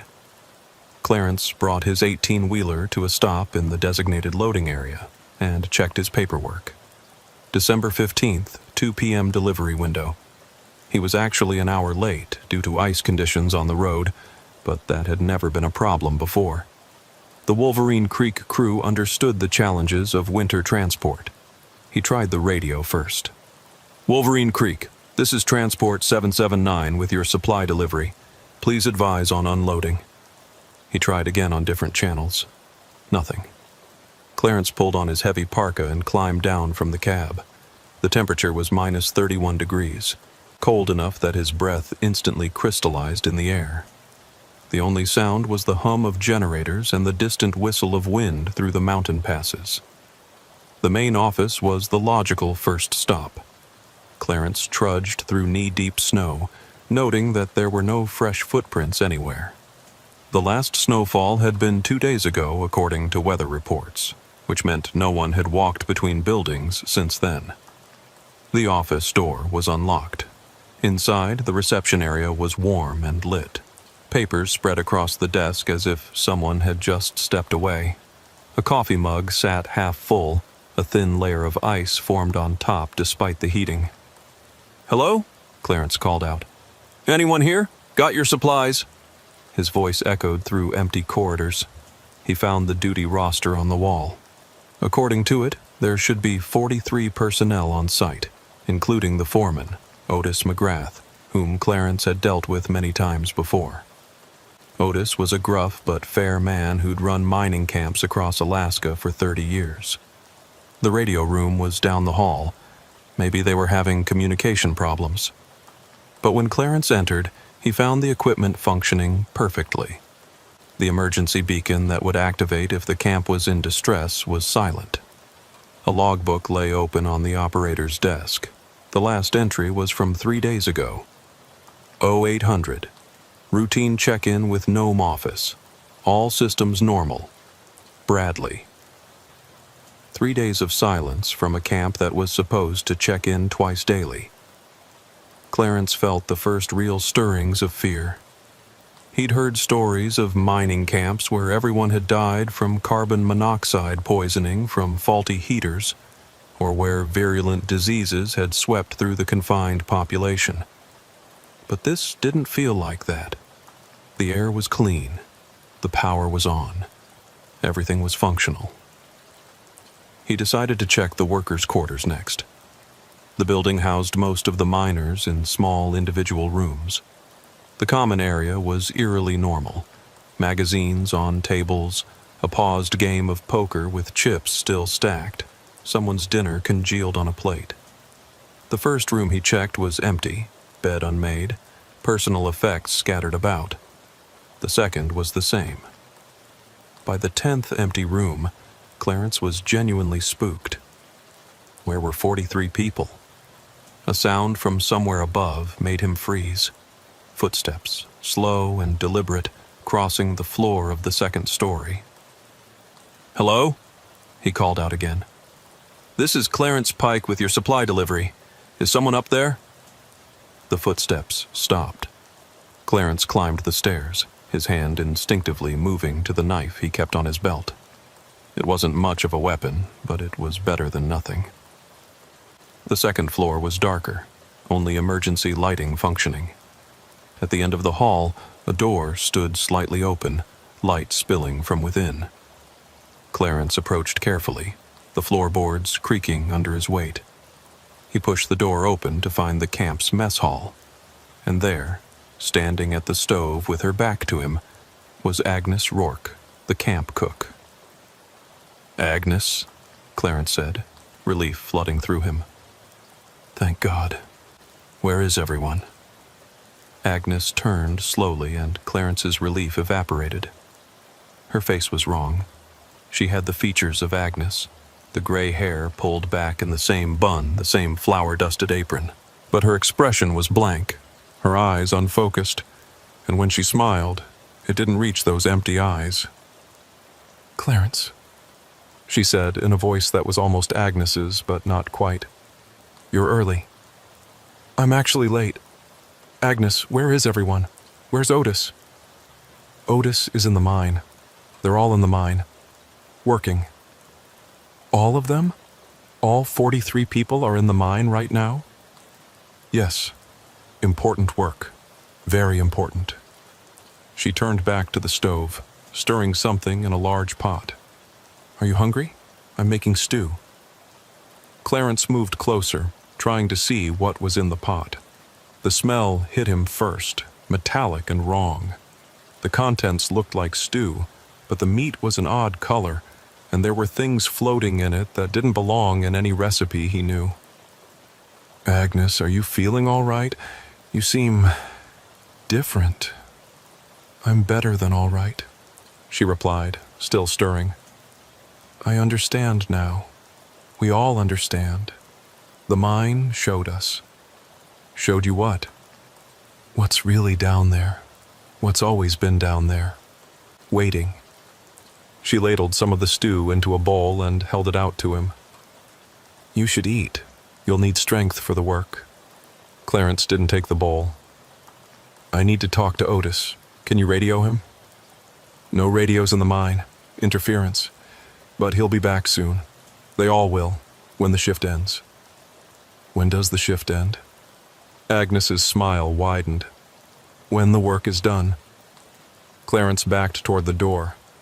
"I'm going to start unloading the supplies. Tell Otis to find me when he gets back." He left quickly, his mind racing. Something was catastrophically wrong here. Agnes had always been sharp, quick-witted, complaining about the miners' appetites and the limited ingredients. This vacant, smiling woman was not the Agnes he knew. The entrance to the mine was a half-mile from the main camp, accessed by a rough road that wound up the mountainside. Clarence could see lights up there, the glow of the processing equipment that ran 24 hours a day. He should leave. Every instinct told him to get in his truck and drive away. But 43 people were missing, and if they were in trouble, he might be their only hope of help. Instead of heading to the mine immediately, Clarence returned to his truck and tried his satellite phone. It connected, miracle of miracles, and he called his dispatcher in Nome. "Clarence, how's the delivery going?" Jim's familiar voice was reassuring. "Jim, something's wrong at Wolverine Creek. The camp's nearly deserted. Only the cook is here and she's acting strange. She says everyone's in the mine, but that doesn't make sense." "Strange how?" "Like she's, I don't know, drugged maybe, or sick. She's not herself." There was a pause. "Clarence, I'm looking at Wolverine Creek's reports. They've been filing regular updates. Increased productivity, actually. They pulled record amounts of ore last week." "When did they last check in?" "This morning. Foreman McGrath himself called in the numbers." That was impossible. The radio log showed no communication for 3 days. "Jim, I think you should contact the authorities. Something's not right here." "Are you sure? False alarm could cost us this contract." "I'm sure. Send help." "All right. But Clarence, if everyone's in the mine working, maybe you should just unload and leave. Don't get involved in whatever's going on." Good advice. But Clarence couldn't shake the feeling that if he left now, those 43 people would never be seen again. After ending the call, he grabbed a flashlight and his emergency kit from the truck. The walk to the mine entrance took 20 minutes through deep snow and biting wind. As he got closer, he could hear the rumble of machinery from deep underground, felt the vibration through his feet. The mine entrance was a modern setup, with a large elevator system for bringing up ore and taking down workers. The operator's booth was empty, but the elevator was at the surface level, doors open, waiting. Warning signs were posted everywhere. Authorized personnel only. Hard hat area. Check in with foreman before descending. Clarence found a hard hat and reflective vest in the equipment shed. If he was going down, he'd at least try to look like he belonged. The elevator was designed to carry 30 people or several tons of ore. Clarence hit the button for the main level, 300 feet down. The descent seemed to take forever, the cables groaning, the walls of the shaft pressing in. When the doors opened, he stepped into a different world. The main tunnel was carved from solid rock, reinforced with steel beams and modern lighting. Rail tracks ran along the floor for the ore carts. The sound of machinery was louder here, echoing off the walls. But it was the temperature that surprised him. It should have been warmer underground, protected from the Arctic cold. Instead, it felt colder, a chill that seemed to come from the rock itself. Clarence followed the main tunnel, passing several smaller passages that branched off into darkness. Signs indicated different sections of the mine. Shaft 3, old workings, unsafe. New vein, authorized only. He followed the sounds of machinery, expecting to find the missing workers at any moment. The tunnel curved, descended, split into multiple passages. He tried to keep track of his path, but the mine was a maze. Finally, he heard voices ahead. Multiple voices, talking in unison. The same words repeated over and over. Dig deeper. Find the source. Feed the mountain. Clarence crept forward, staying in the shadows. The tunnel opened into a large chamber where the main excavation was taking place. What he saw there made him press back against the wall, his mind struggling to process the scene. All 42 missing workers were there, but they weren't mining in any conventional sense. They moved in perfect synchronization, their picks and shovels rising and falling in unison. Their faces were blank, like Agnes's, and they chanted as they worked. Dig deeper. Find the source. Feed the mountain. In the center of them all stood Otis McGrath, but like Agnes, he was changed. His eyes reflected the artificial light like an animal's, and when he spoke, his voice seemed to come from somewhere much deeper than his throat. Faster, Otis commanded. It's hungry. We're so close now, so close to breaking through. That's when Clarence noticed what they were digging toward. The rock face at the far end of the chamber was different from the surrounding stone. It was black, so black it seemed to absorb light, and it pulsed with a rhythm like a massive heartbeat. One of the workers suddenly collapsed, his pick falling from nerveless fingers. Without missing a beat, 2 others grabbed him and dragged him toward the black rock.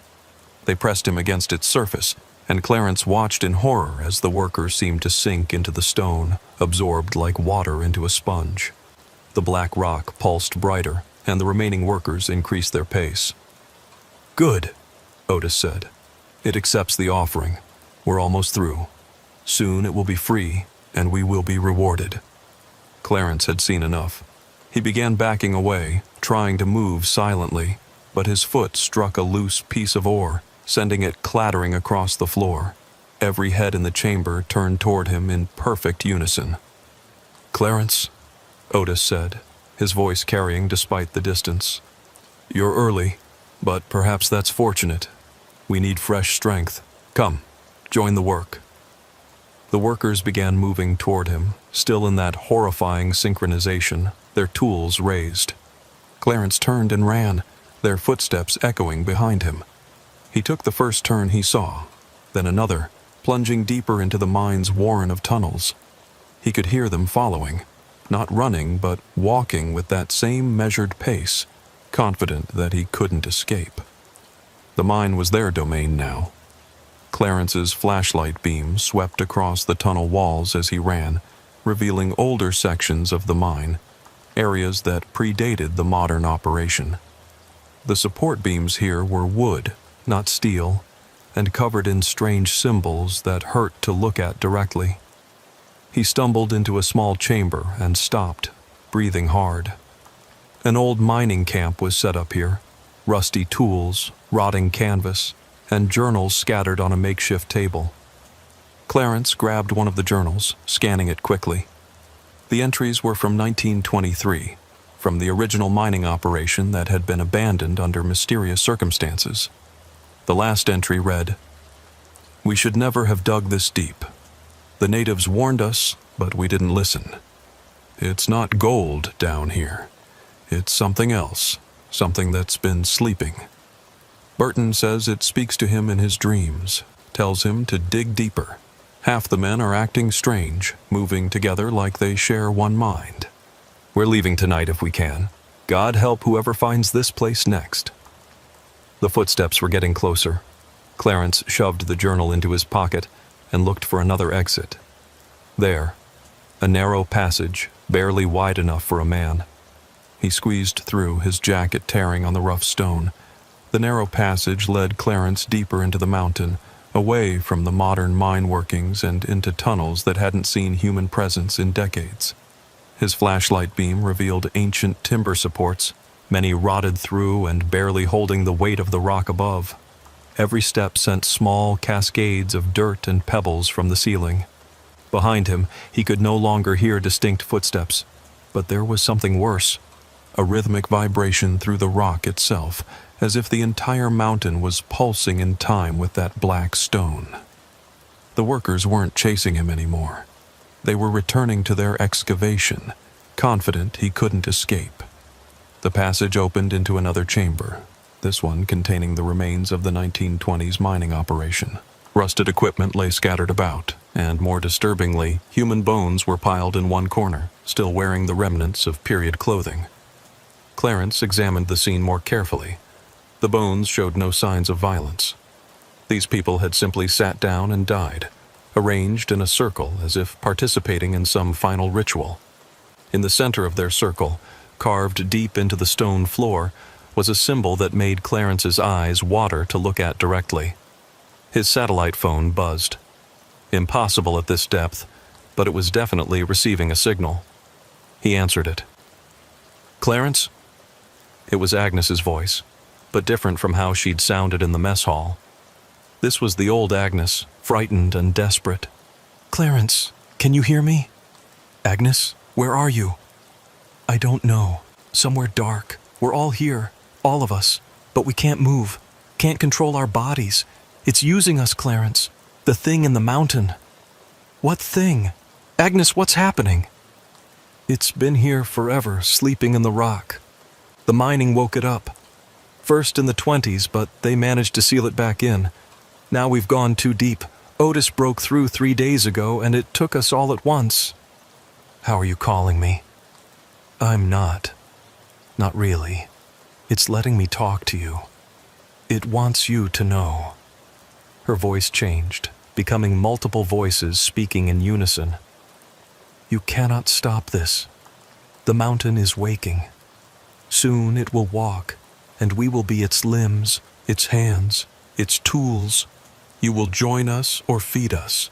There is no other option." The line went dead. Clarence tried calling back, but there was no signal anymore. He needed to get out, warn people, bring help. But first, he needed to understand what he was dealing with. The journal from 1923 might have more information. He pulled it out and read more entries by flashlight. August 15th, 1923. The Inuit workers refuse to enter the new shaft. They say we've dug into a hungry place and that some things should stay buried. Superstitious nonsense, but they won't be swayed. August 22nd, 1923. Strange minerals in the new vein, black as pitch and warm to the touch. Jeffries claims he can hear it humming. Several men have reported nightmares about something vast and ancient calling to them. September 3rd, 1923. We broke through into a natural cavern today. The walls are covered in symbols that predate any known indigenous culture. Professor Whitmore from the university is coming to investigate. September 10th, 1923. Whitmore is dead. He translated some of the symbols and immediately tried to dynamite the entrance. Said we'd awakened something that should have slept until the sun died.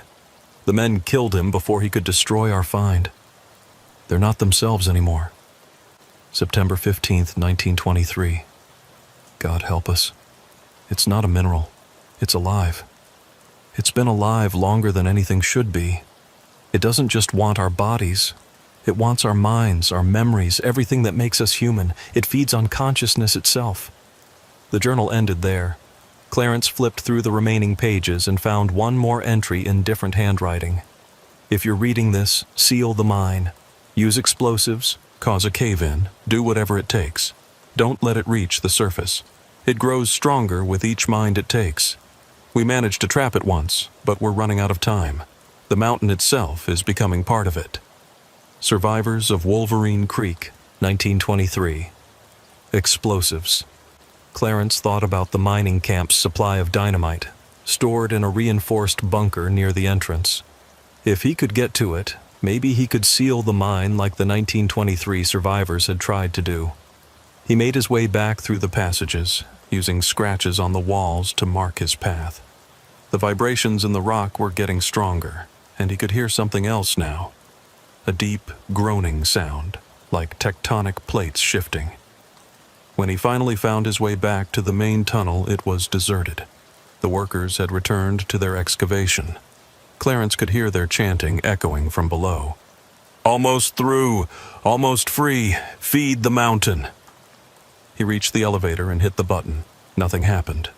The power had been cut or diverted. The emergency ladder was his only option. 300 feet straight up in a narrow shaft barely wide enough for his shoulders.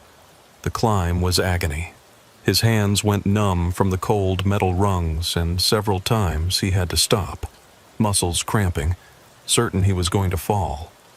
Below him, he heard movement in the elevator shaft, something climbing up after him, not using the ladder but scaling the walls themselves.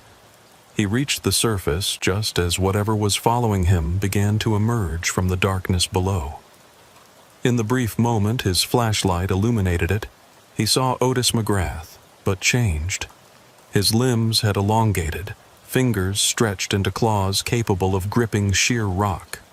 His face was still recognizably human, but his mouth had widened, filled with too many teeth. "Join us, Clarence," the Otis thing called, its voice echoing up the shaft. "It's not painful. You simply become more than you were." Clarence ran from the mine entrance, stumbling through the snow toward the explosives bunker. The combination lock was frozen, and he had to breathe on it to thaw it enough to work. Behind him, he could hear multiple figures emerging from the mine. The bunker contained enough dynamite to level a small building. Clarence grabbed as much as he could carry, along with detonators and fuse wire. His plan was simple, perhaps suicidal: collapse the mine entrance and hopefully trap the entity and its enslaved workers inside. But as he prepared the charges, the workers surrounded him. They didn't attack, just stood in a circle, watching with those empty eyes. Agnes was among them, still wearing her flour-dusted apron. "You can't stop it," they said in unison. "It's already spread too far. The mountain is its body now. We are just its neurons, firing in patterns it desires." Clarence continued setting the explosives, his hands shaking from cold and fear. "Even if you seal this entrance," the chorus continued, "there are others. Old shafts, natural caves. It has been exploring the mountain's depths for days now, learning every passage." "Then I'll blow them all," Clarence said, though he knew it was impossible. "Why fight? Join us and understand. See the universe through eyes that have watched galaxies birth and die. Share in knowledge accumulated over millions of years." Knowledge that turns people into puppets? No thanks. He'd finished setting the charges. The detonator was in his hand, but the workers had moved closer, close enough to grab him if he tried to trigger it. That's when he heard engines, multiple vehicles approaching from the camp road. Help had arrived. The authorities Jim had contacted.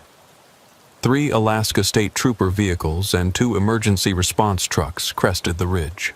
The workers turned their synchronized attention to the new arrivals, and Clarence saw his chance. He triggered the detonator. The explosion was smaller than he'd hoped. In his haste, he'd only managed to set about half the charges properly. The mine entrance collapsed, but not completely. Gaps remained in the rubble, too small for a person, but large enough for something else. The state troopers emerged from their vehicles, weapons drawn, shouting commands. The workers ignored them, moving toward the vehicles with that same synchronized motion. "Stop! Stay where you are!" The lead trooper, a woman named Sergeant Rodriguez according to her name tag, commanded. The workers kept advancing. Rodriguez fired a warning shot. The workers didn't flinch. What happened next was chaos. The troopers opened fire as the workers rushed them. Bullets struck several workers, spinning them around, dropping them to the snow. But they got back up, ignoring wounds that should have been fatal, black fluid leaking from the holes instead of blood. Clarence ran to Rodriguez. "You can't kill them. They're already gone. We need to evacuate now." "What the hell is happening here?" Rodriguez demanded. "Something in the mine controlling them. We need to—" The ground shook. Not an earthquake, but movement from below, deliberate and massive. Cracks appeared in the snow, spreading outward from the mine entrance. "Everyone back to the vehicles," Rodriguez ordered. But it was too late. Black tendrils, looking like liquid rock, erupted from the cracks. They moved with purpose, wrapping around the ankles of anyone too slow to dodge. Those caught were dragged down into the widening fissures. Clarence made it to one of the trooper vehicles, Rodriguez right behind him. She gunned the engine, tires spinning on ice before finding traction. In the mirrors, Clarence could see the other vehicles trying to flee, but the ground was breaking apart beneath them. "What is that thing?" Rodriguez asked, swerving to avoid a growing chasm. "I don't know exactly. Something ancient, pre-human. It's been sleeping in the mountain, and the mining woke it up." They crested the ridge, and Clarence looked back to see the entire mining camp collapsing into a massive sinkhole. The mountain itself seemed to be moving, reshaping, like something vast stirring beneath a blanket of rock and snow. "We need to evacuate Nome," Clarence said. "Hell, we need to evacuate this entire part of Alaska." Rodriguez was already on her radio, calling in the situation, requesting immediate backup and emergency response. But her words were cut short as the road ahead cracked open. She slammed on the brakes, the vehicle sliding to a stop inches from a chasm that hadn't been there seconds before. They were trapped on a shrinking island of stable ground, the entity beneath them waking fully now, no longer content to work through human puppets. That's when Clarence saw them, the workers, all 43 of them, emerging from the various cracks and chasms. But they weren't walking anymore.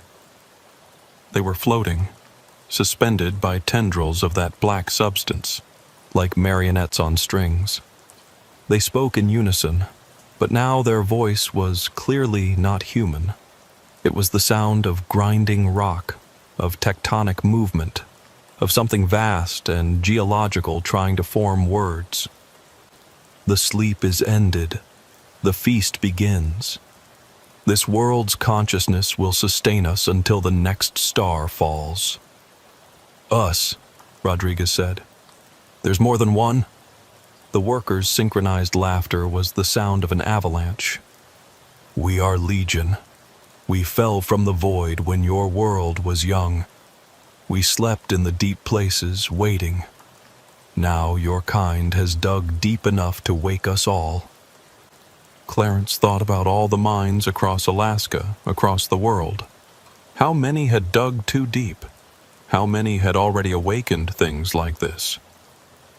"But first," the entity continued through its puppets, "we must thank you, Clarence Pike.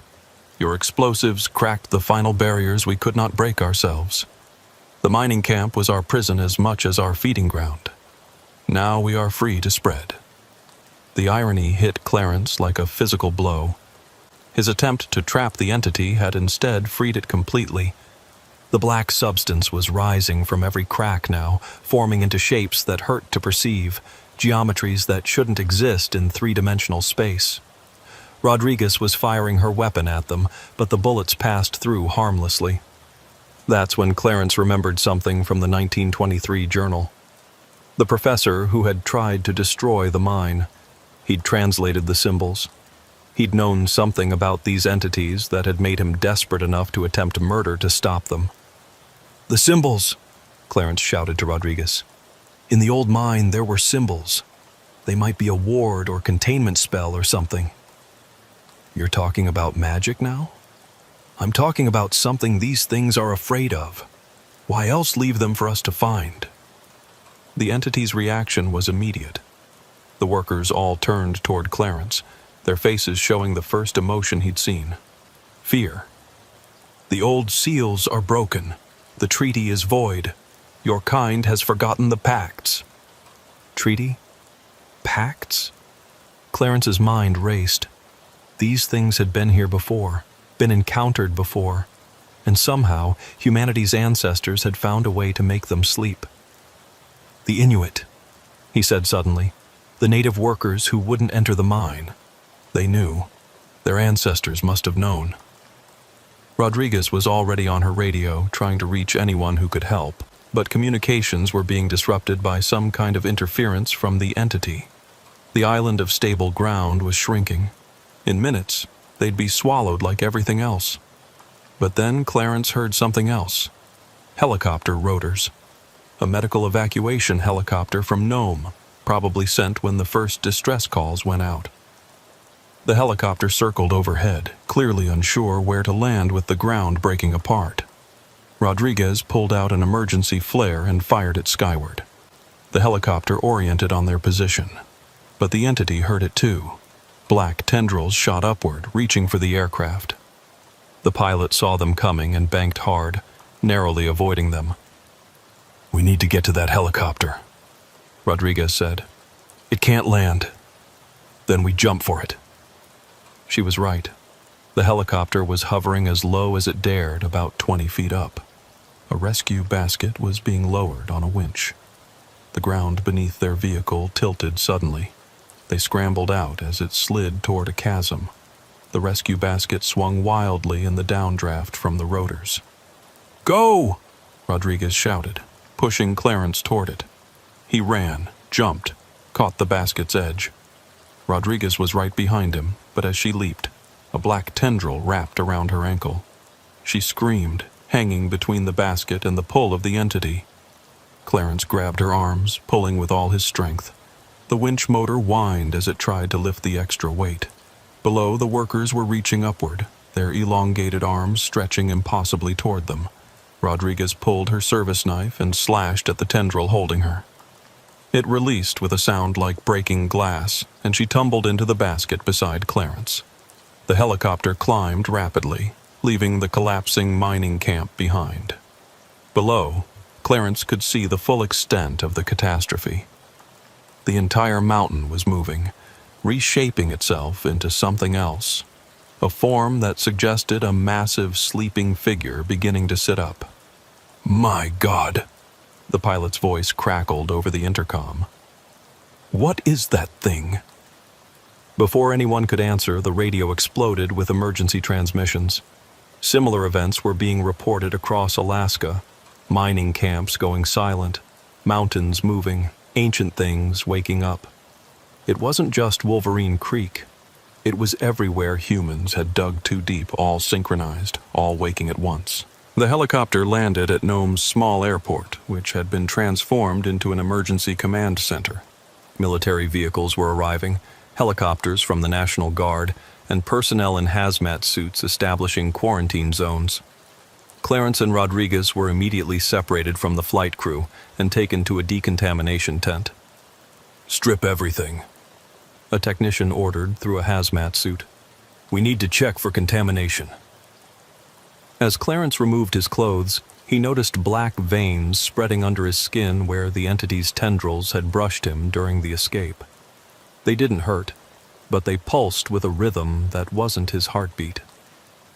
"We've got contamination here," the technician called out, and suddenly Clarence was surrounded by personnel with scanners and medical equipment. Rodriguez was in similar condition, dark marks spreading from where the tendril had grabbed her ankle. "What's happening to us?" she demanded. Dr. Elizabeth Cray, according to her badge, studied the readings. "We're not sure. Similar marks have appeared on 17 other evacuees from various sites. It seems to be some kind of biological integration, but unlike anything we've seen." "Integration?" Clarence asked. "The entity, or entities, appear to bond with organic matter at a cellular level. You're being converted, though into what, we don't know yet." They were moved to an isolation ward that had been hastily established in a hangar. 30 beds, 17 occupied by people showing similar symptoms. Clarence recognized 3 of them. Truckers he'd seen at various stops over the years, all of whom had been making deliveries to remote mining operations when everything went wrong. "Pike?" a weak voice called out. It was Harold Swanson, who ran supplies to the copper mines near Kotzebue. "You too? What happened at your site, Harold?" "Same as everywhere, from what I'm hearing. Miners broke through into something they shouldn't have. Next thing, everyone's acting like robots, talking about feeding the mountain. I barely got out." On the television mounted to the wall, news channels were trying to make sense of what was happening. Seismic activity across Alaska, several mountains showing signs of geological instability, communication blackouts from dozens of remote sites. The official story was an earthquake swarm, possibly volcanic activity. No mention of ancient entities or mind-controlled workers. But Clarence could see military personnel through the hangar windows, and their equipment wasn't for natural disasters. Dr. Cray returned with a team of specialists. "Mr. Pike, we need to ask you about the symbols you mentioned, the ones in the old mine." Clarence described them as best he could, even attempting to draw them, though his hand cramped painfully when he tried, the black veins pulsing in protest. "Interesting," one of the specialists, an anthropologist named Dr. Marcus Webb, said. "These match petroglyphs found in several locations across the Arctic, all in areas where indigenous peoples had taboos about digging or mining." "You knew about these things?" Rodriguez asked from her bed.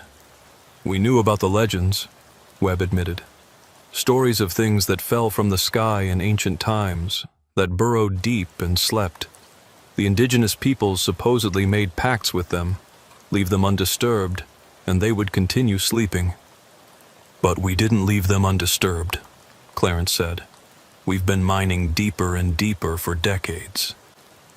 And now they're all waking up simultaneously," Webb said, "as if they're connected somehow, a network activated by reaching a critical threshold." The black veins in Clarence's arms suddenly flared with heat.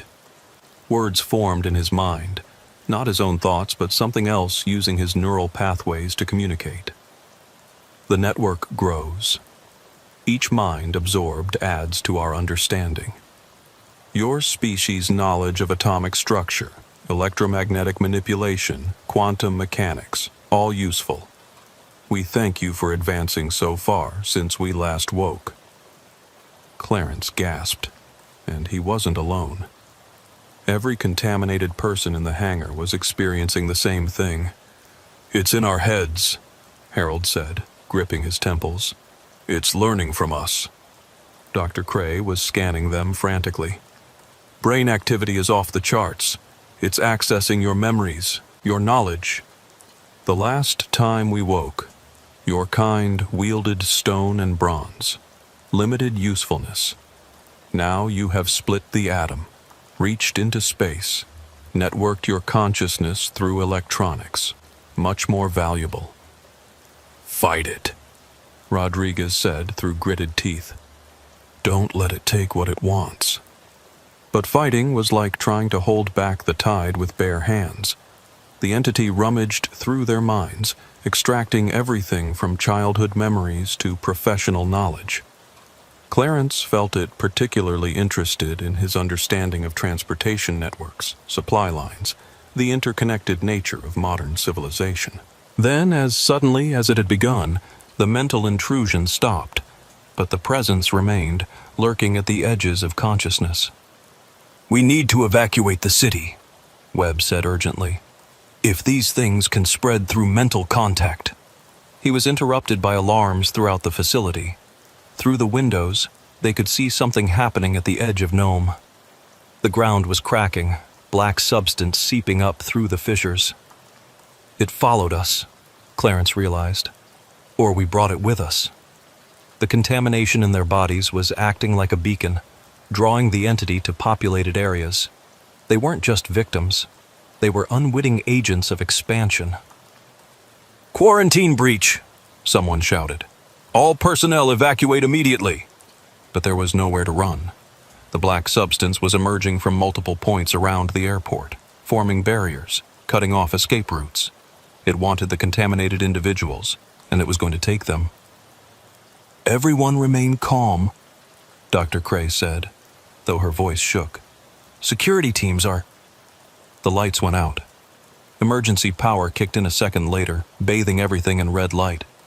In that brief darkness, Clarence had seen something. Shapes moving in the black substance, humanoid but wrong, like rough drafts of people. The doors to the hangar burst open, and the transformed workers from Wolverine Creek entered. But they were further changed now. Their bodies more black substance than flesh, their faces barely recognizable as human. Otis McGrath, or what had been Otis, approached Clarence's bed. "Time to go home," he said in a voice like grinding stone. "The mountain misses you." "This isn't the mountain," Clarence said. "We're in Nome. Every stone is the mountain now. Every grain of sand, every particle of dust. We spread through the earth itself, through the underground waters, through the very bedrock. Alaska is ours. Soon more." Military personnel burst in, weapons raised, but the bullets passed harmlessly through the semi-liquid forms of the transformed workers. Flamethrowers proved more effective, causing them to recoil, but only temporarily. "The symbols!" Webb shouted. "Someone draw the symbols!" He grabbed a marker and started drawing on the floor, copying the patterns Clarence had described. The effect was immediate. The transformed workers stopped, unable to cross the hastily drawn barrier. "It works," Rodriguez said. "The symbols actually work." But Otis laughed, that avalanche sound. "Old protections for an old form. We've evolved since those were created. Watch." The black substance flowed around the symbols, under them, avoiding them but not stopped by them. It reached Webb, engulfing his legs. He screamed as it pulled him down, through the solid floor as if it were liquid. The symbols need to be three-dimensional, Clarence realized. Spherical. They were never meant to be drawn flat. But it was too late for Webb. And now the substance was spreading toward the other beds, toward the uncontaminated personnel trying to flee. That's when Clarence felt something change in the black veins spreading through his body. They were reaching his heart, his brain, beginning the final transformation. But with it came knowledge. Not his own, but absorbed from the entity's vast consciousness. He saw the truth. These entities weren't invaders. They were Earth's original inhabitants from a time before biological life, when the planet was young and molten. They'd gone dormant when the atmosphere changed, when carbon-based life emerged and made the surface hostile to their silicon-based existence. Humanity's mining had woken them to find a world transformed, full of new types of consciousness to absorb and integrate. They weren't evil, just incomprehensibly different, operating on geological timescales with no concept of individual life or death. "I understand now," Harold said from his bed, his transformation further along. His skin was turning black, crystalline. "We're not being killed. We're being incorporated, becoming part of something larger." "That's not better!" Rodriguez shouted, fighting her own transformation. Clarence felt his consciousness expanding, touching the edges of the vast network the entities had formed. He could sense every contaminated person across Alaska, feel the mountains moving, the bedrock shifting. It was terrifying and beautiful, like seeing the earth itself as a living organism. But he also sensed something else, fear from the entities.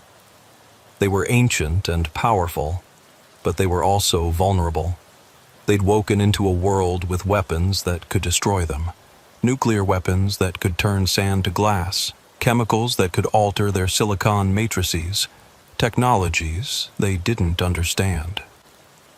They were absorbing human knowledge as fast as they could, trying to understand the threats and opportunities of this new era. But in doing so, they were also absorbing human nature, emotions, individuality, concepts foreign to their collective existence. "It's changing them, too," Clarence said with effort, his vocal cords beginning to crystallize. "The absorption works both ways. They're becoming more like us even as we become more like them." He could feel Otis's consciousness in the network, not destroyed but transformed, experiencing existence from a perspective no human had ever known. And Otis was changing the entity from within, introducing concepts of mercy, of coexistence, of preservation, rather than consumption. Agnes was there too, her consciousness distributed across miles of underground networks, but still fundamentally Agnes, still concerned about feeding people, though now on a geological scale, managing the flow of minerals and nutrients through the Earth's crust. "We can coexist," Clarence said, though he wasn't sure if he was speaking his own thoughts or the entities.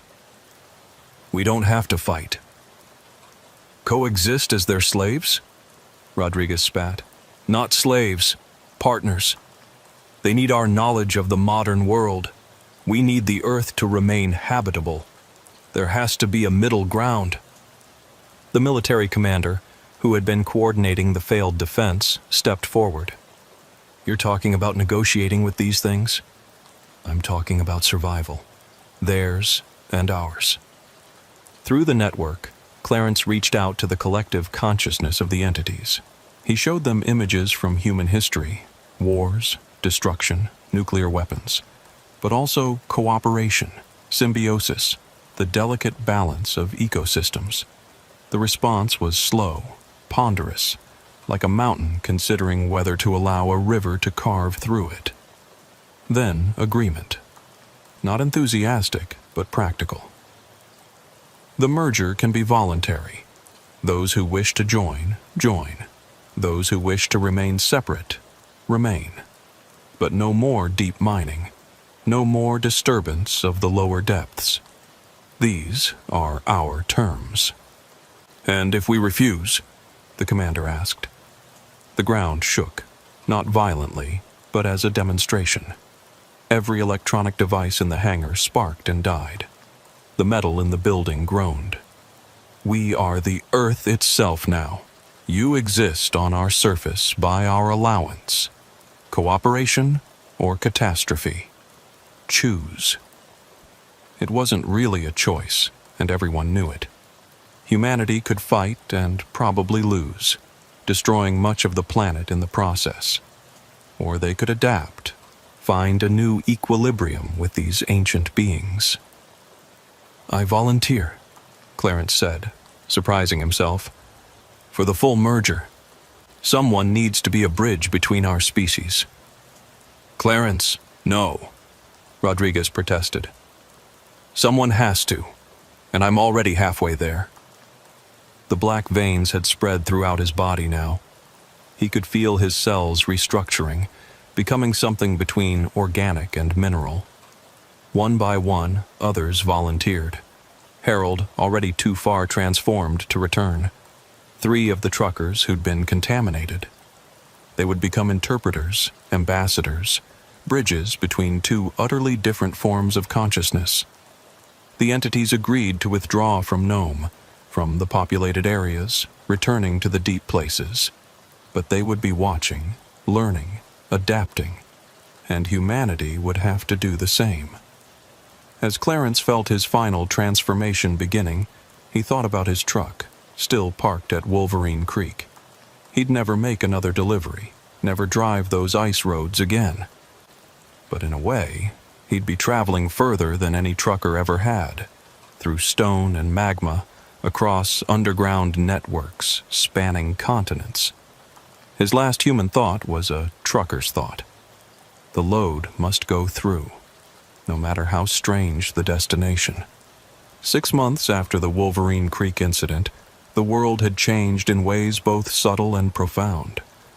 The Alaska Reconciliation, as historians were already calling it, had forced humanity to confront the fact that they were not alone on Earth, had never been alone, and that the planet itself hosted intelligence far older than biological life. Clarence Pike no longer existed in any conventional sense. His consciousness had been distributed through what the entities called the Deep Network, a mineral nervous system that ran through the Earth's crust. But unlike the complete absorption the entities had originally intended, the human volunteers had maintained their individuality within the collective, creating nodes of human thought in an alien matrix. From his dispersed perspective, Clarence could observe the new world taking shape. The contaminated zones around former mining sites had been designated as interface zones, places where human and entity could interact through intermediaries like himself. Nome had become the unofficial capital of this strange new diplomacy. Sergeant Rodriguez had refused the transformation, becoming instead one of the lead negotiators for the human side. She sat in what had been the airport hangar, now converted into a communication center, speaking to a crystalline structure that was partially Clarence, partially the entity, partially something new. "The fishing vessels are reporting disruptions," she said. "Something's moving under the Bering Sea, scaring away the catch." The crystalline structure pulsed with bioluminescent patterns as Clarence accessed the entity's awareness of oceanic activities. "Apologies." His voice emerged from the crystal, strange but still recognizably his. "New passages are being carved for mineral flow. We'll reroute away from fishing grounds." It was mundane, this new coexistence. Not the apocalyptic war or total subjugation many had feared, but a careful negotiation of shared space. The entities needed the deep earth. Humans needed the surface. The challenge was all the places those needs intersected. Through the network, Clarence sensed the other transformed humans. Harold Swanson had become something like a geological surveyor, helping the entities understand human mining needs while finding alternative sources that wouldn't disturb the deep places. Agnes Rourke had somehow become a specialist in nutrient flows, managing the movement of minerals that both entities and plants needed. Otis McGrath had perhaps the strangest role. His consciousness had merged so thoroughly with the entities that he'd become their primary interpreter of human emotion. Through him, they were learning to understand concepts like individual death, personal loss, and why humans fought so hard to preserve single lives when the collective would survive. But it wasn't all cooperation.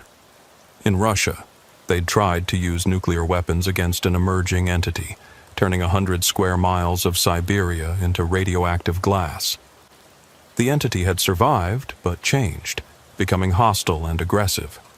It took the combined effort of human military forces and cooperative entities to contain it. Religious groups struggled to incorporate the entities into their worldviews. Some called them demons, others angels. Still others suggested they were what ancient texts had been describing all along with their stories of giants in the earth and wars in heaven. The scientific community was in upheaval. Everything they thought they knew about the earth's composition, about the origins of life, about consciousness itself, was being rewritten. The entity's silicon-based intelligence operated on principles that shouldn't work according to human understanding of chemistry and physics, yet clearly did. Through it all, the truckers kept driving. The ice roads were still necessary, perhaps more than ever. The interface zones needed supplies. Scientists studying the entities needed equipment. The new hybrid communities springing up in the remote areas needed food and materials. But now the truckers carried more than just cargo. They were the early warning system, the ones who noticed when the ground behaved strangely, when new interface zones were forming, when the entities were stirring. They'd developed their own protocols, their own signs and signals. A white flag with a black circle meant an area was entity active. 3 horn blasts meant a transformation was occurring nearby. CB Channel 19 had become the unofficial emergency frequency for entity-related incidents. In the network, Clarence felt a disturbance. Something was happening at the old Wolverine Creek site. He focused his dispersed consciousness, perceiving through crystal sensors that had grown throughout the collapsed mine. A new convoy of trucks was arriving, but not with supplies. They carried drilling equipment. "Rodriguez," he transmitted to the communication center. "Someone's trying to drill at Wolverine Creek." Her response was immediate. "That's impossible. The site's restricted. No one should be—" She paused, checking her computer. "There's no authorized activity there." Through the network, Clarence reached out to the other transformed humans. They confirmed similar unauthorized activities at other sites, secret drilling operations, heavily armed and moving fast. "It's a coordinated effort," Harold's consciousness reported. "Simultaneous breaches at 17 sites." The realization hit them all at once. Not everyone had accepted the reconciliation. Some group, probably military, possibly international, was trying to access the entities directly, likely to study them, weaponize them, or destroy them. "They don't understand." Agnes's distributed voice resonated through the network. "If they breach the deep places again, if they threaten the entity's core consciousness, there won't be negotiation this time." Already, Clarence could feel the entities stirring, their vast consciousness turning from cooperative to defensive. The careful balance of the last 6 months was crumbling. At Wolverine Creek, the drilling had broken through into the old mine workings. Armed personnel in hazmat suits descended, carrying devices Clarence couldn't identify through the crystal sensors. But the entities recognized them. Electromagnetic pulse weapons designed to disrupt silicon-based neural networks. They were trying to kill or capture an entity. The response was immediate and violent. The mountain convulsed, not the slow geological movement of before, but a rapid, crushing contraction. The drill site collapsed, equipment and personnel vanishing into suddenly liquid earth. But the attack had been anticipated. More weapons activated, these ones on the surface.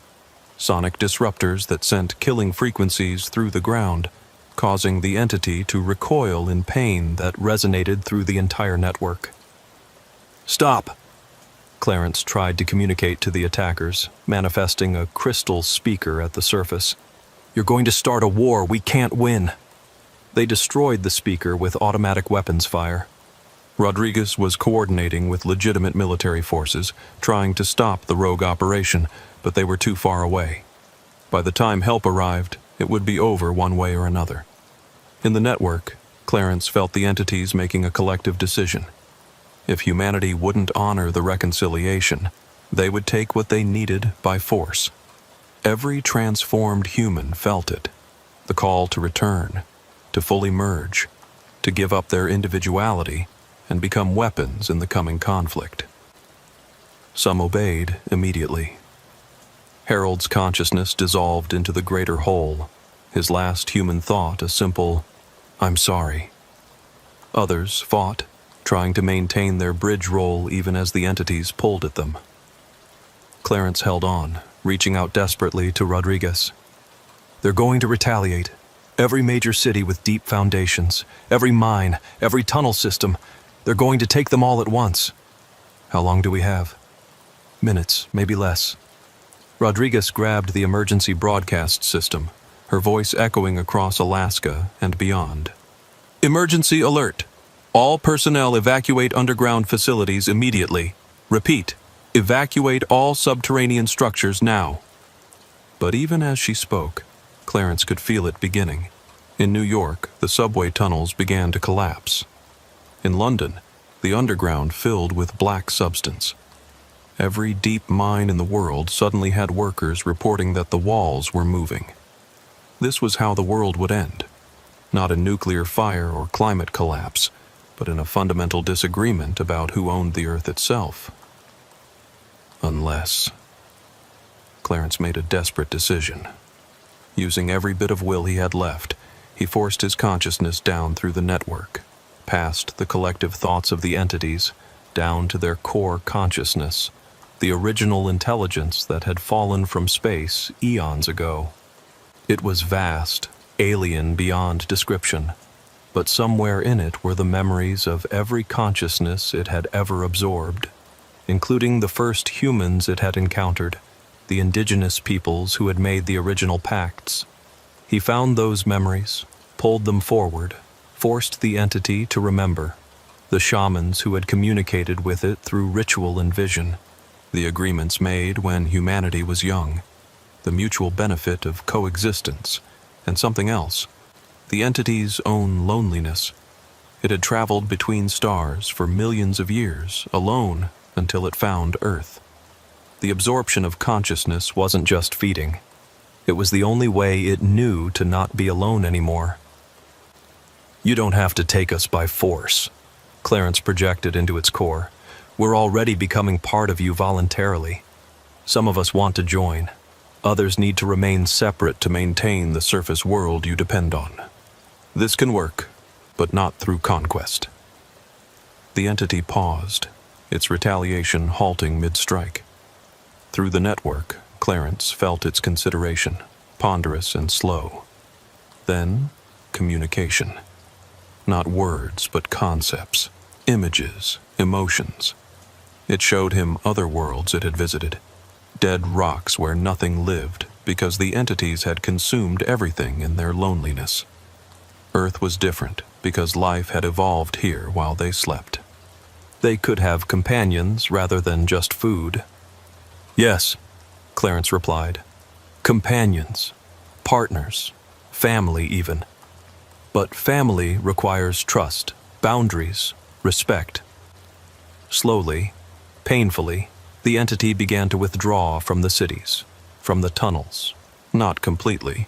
It maintained its presence as a reminder, but enough to show it would honor the reconciliation if humanity would. The rogue military units were dealt with differently.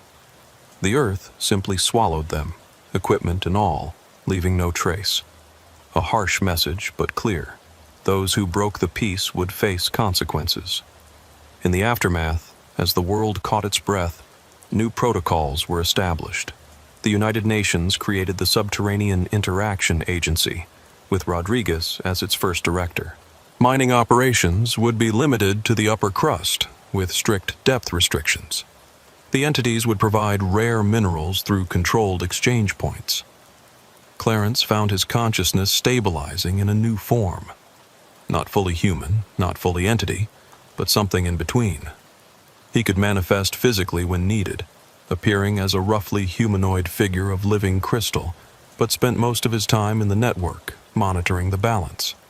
Other volunteers joined over time, choosing transformation not from contamination, but from genuine desire to bridge the two worlds. They became the Deep Wardens, humanity's representatives in the geological realm. Agnes opened a restaurant at the Gnome Interface Zone, serving both humans and the occasional crystalline manifestation that appreciated the aesthetic of food even if it couldn't eat.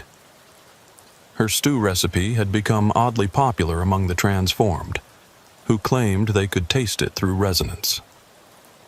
Otis established something like a school, teaching newly transformed humans how to maintain their identity within the collective.